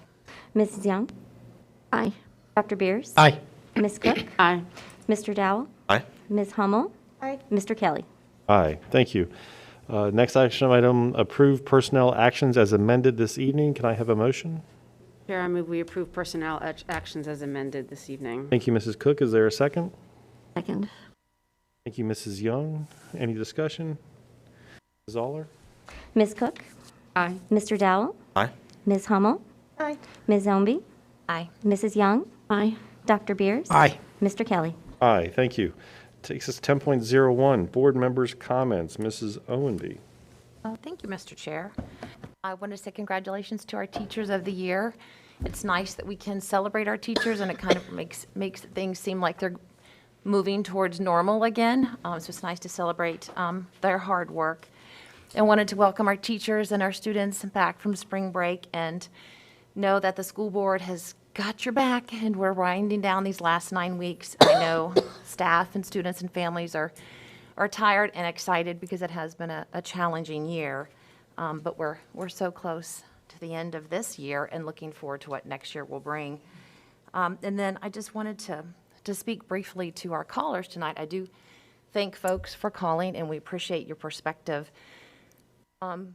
But wanted to share that there were so many sleepless nights that all of us have had over this last year, and we haven't taken any decision lightly. I support the leadership of this board and our superintendent. And to use one of Mr. Kelly's phrases, I think it's pretty easy to, what do you say, Monday morning quarterback. So I encourage folks to run for school board so that you can understand the challenges that each of us have experienced and the stellar leadership that this division has had. So I know everyone's perspective can be different. I ran into a parent this week as I was getting my new glasses. And it's a parent that I've known for years. I've not seen her for years. She has a high school student, and she, off the cuff, thanked us for our leadership. And it hasn't been an easy year for her son, but she recognizes the challenges and was very appreciative for what we have done. And so I thank you, Dr. Herron, and for all of your staff. And I thank each of my colleagues for what we've done this year. It has been trying. It has been difficult, but I think we've made the best out of a really difficult situation. Thank you, Mrs. Owenby. Dr. Beers? Yeah, first of all, I'd like to congratulate the Teachers of the Year and also the field hockey team for their athletic and academic recognition. I also want to recognize the incredible amount of work that is being done in the area of broadening communication between teachers, students, parents, and I just think it's one of the best things to be doing, and I very much support that. Very much appreciate the time and effort. What I don't appreciate are comments by individuals that seem to not realize how much time, how much effort, and I'm talking about hundreds and hundreds of hours of our staff, our superintendent and her staff, as we continue to deal with the impact of COVID-19. Always keeping in mind the safety of our students, the safety of our teachers, and I can't say enough in recognizing all the planning that's been done, listening to, following the advice of CDC and other health officials, trying to prepare our students for the summer and also to come back in the fall. And if that's if that's alluding to Monday night quarterbacking, then I very much agree with that sentiment. Thank you, Dr. Beers. Mrs. Young? Yes. First of all, I want to thank our people tonight who prepared all of these federal reports. For example, the Carl Perkins grant, the reporting on special education.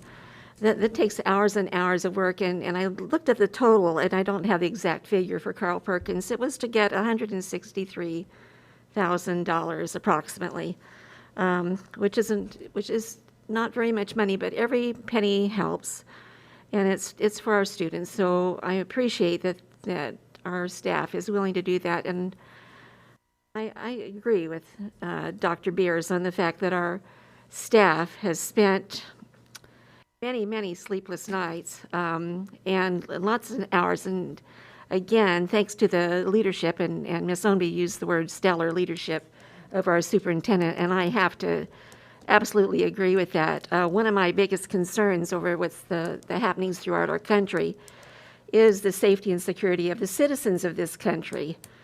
Because the first job of government, if it's anything, and it's any government, and it's including this school board, is the safety and security of the citizens that we are here to serve. I understand the frustration. I don't think anybody could be more frustrated than our board has been wanting kids back in school. But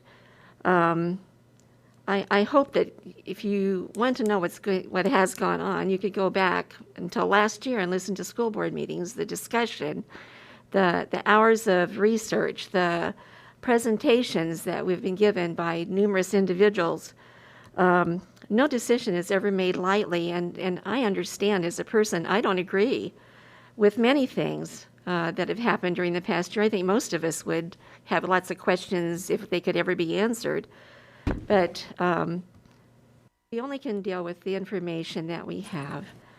And again, the safety and security of our students has been the #1 concern of Dr. Heron and her staff and this school board. And I hope that you'll keep that in mind when you're making comments. One of the things that was said earlier is about more civility.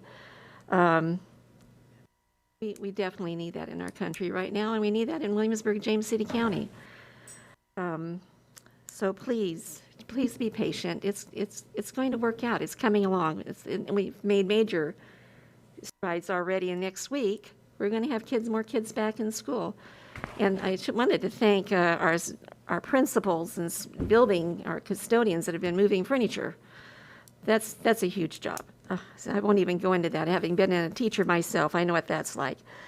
I also wanted to just say I'm so thankful that the school board, a member of our school board, is invited to be on adoption committees. To me, that's been one of probably that's been a recent thing. I maybe not so recent, but I'm grateful that our school board can be on those committees and participate in them. And I'm certainly hopeful that will continue. I do want to congratulate our Teachers of the Year and welcome back our staff. And we're on the downward slide. And enjoy the ride, because it's going to be quick. And this time of the year, you just think it's never going to end, and then it's there. So graduation will come. It will be wonderful. Maybe not your dream graduation, but I think it's going to be fine. But anyway, thank you, Mr. Chair. Thank you, Ms. Young. Ms. Hummel? Yes, thanks. I want to share my thanks that all of our other board members have with our Teachers of the Year, with all of our senior administrators, with the planning that I know has gone on all year long, the long hours, and I think I also agree. I appreciate public input. I appreciate constructive criticism. I appreciate people calling to let us know their thoughts about different situations that maybe aren't foremost in our mind that we should be considering.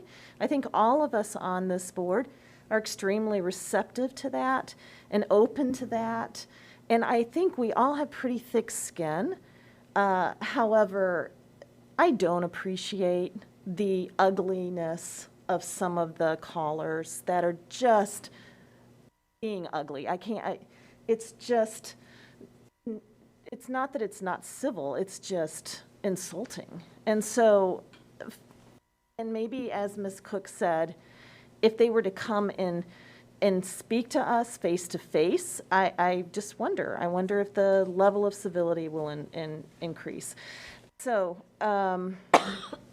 I welcome, like I said, members of our community that don't agree with the decisions that have been made, but just be a little understanding and actually do a little homework about some of the things that you're complaining about, complaints about our school sizes or overcrowded classes or not. These are things that we have been struggling with for years, and we've been promoting the additional school construction, et cetera, et cetera. So, I mean, just do a little research and be civil.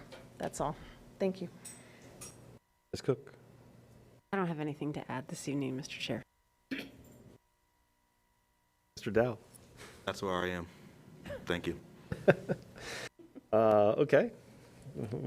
Powering through that. I thought when Mrs. Owenby was gonna quote me, she was gonna quote my civility, patience, and respect line. I'll get back to that in a minute. First of all, Lafayette football is in a state championship this coming weekend, so we wish them all the best. Jamestown Golf, I believe, is in the state championship, and there's probably others that I'm not aware of. Wish all of those sports all the best as they enter the postseason. I'd like to thank all the staff members who presented tonight. We had several of them. It feels like 3 hours ago when Dr. Tillman was, well, it was 3 hours ago, when Dr. Tillman presented to us, and I wanted to thank her and Dr. Barreau, Mrs. Waller, and all the rest that presented tonight. We pretty much had the full gamut here tonight, and I thank them for their professionalism and for their preparation and for presenting us and the presentations that we had tonight. Getting back to the civility, patience, respect, there really is a two-way street. Us towards the public and the public towards us. I understand the frustration that's out there. I understand the differences of opinions of how there's difference of opinions about how we should be approaching this return to learn. I can assure you that all these decisions are not made lightly. Dr. Herron has made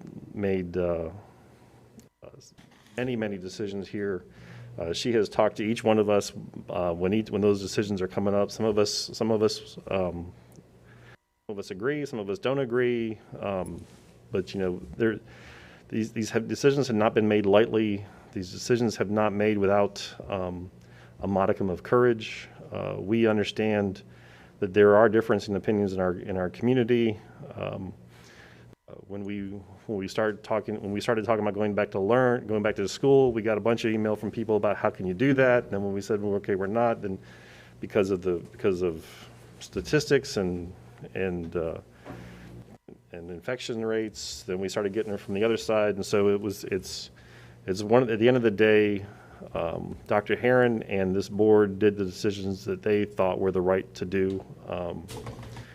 We may not have been on the leading edge as others have wanted us to, but we weren't on the bleeding edge either. And COVID is not gone. We still have COVID in our schools, as Mr. Kiever talked about tonight. We've had an upsurge in the last 2 days. Hopefully that won't continue as we get farther away from spring break. But and the other thing too is the board and working with the administration, we kind of understand how complicated it is to send these kids back to school. Dr. Worley and Mr. Walker having to deal with 10,000 students, and it's not 10,000 students that are on the same blueprint. It's 10,000 really individual situations that have to be accounted for and have to be planned for. It's very challenging, and it's really kind of hard to appreciate the sizes of the decisions, the complications of those decisions. It's very challenging, and then having the CDC guidelines and making sure that we do the best we can to keep as many people as safe as possible. It's a little understanding and patience for those decisions. So I appreciate this board. I appreciate the administration and the leadership that we have. I appreciate our teachers in the classroom and our teachers online and who are making this work. There is teaching and learning going on. There are kids learning and kids excelling and kids achieving. So we'll little patience, civility, and respect. We'll get through this and move forward. So, without any go backs, 11.01 upcoming events. Student Advisory Council is April 14th at 3 o'clock in a virtual manner. Policy Committee meeting April 15th at 8:30, also virtual. And the Special Education Advisory Council meeting on April 15th. Skip before I knew the time, 6:30 p.m. in a virtual way as well. Upcoming school board meetings, we have a closed session next week, April 20th at 6 o'clock here in the annex, and the regular meeting April 20th at 6:30 following the closed session. May 4th, closed session here in the annex at 6 o'clock, and the work session and action items May 4th at 6:30 following the closed session here in room 300. Public comment for the May 4th meeting will be in person And so we look forward to members of the public coming and having those discussions. I think we have worked through the agenda for the meeting next week. So without objection, we're adjourned.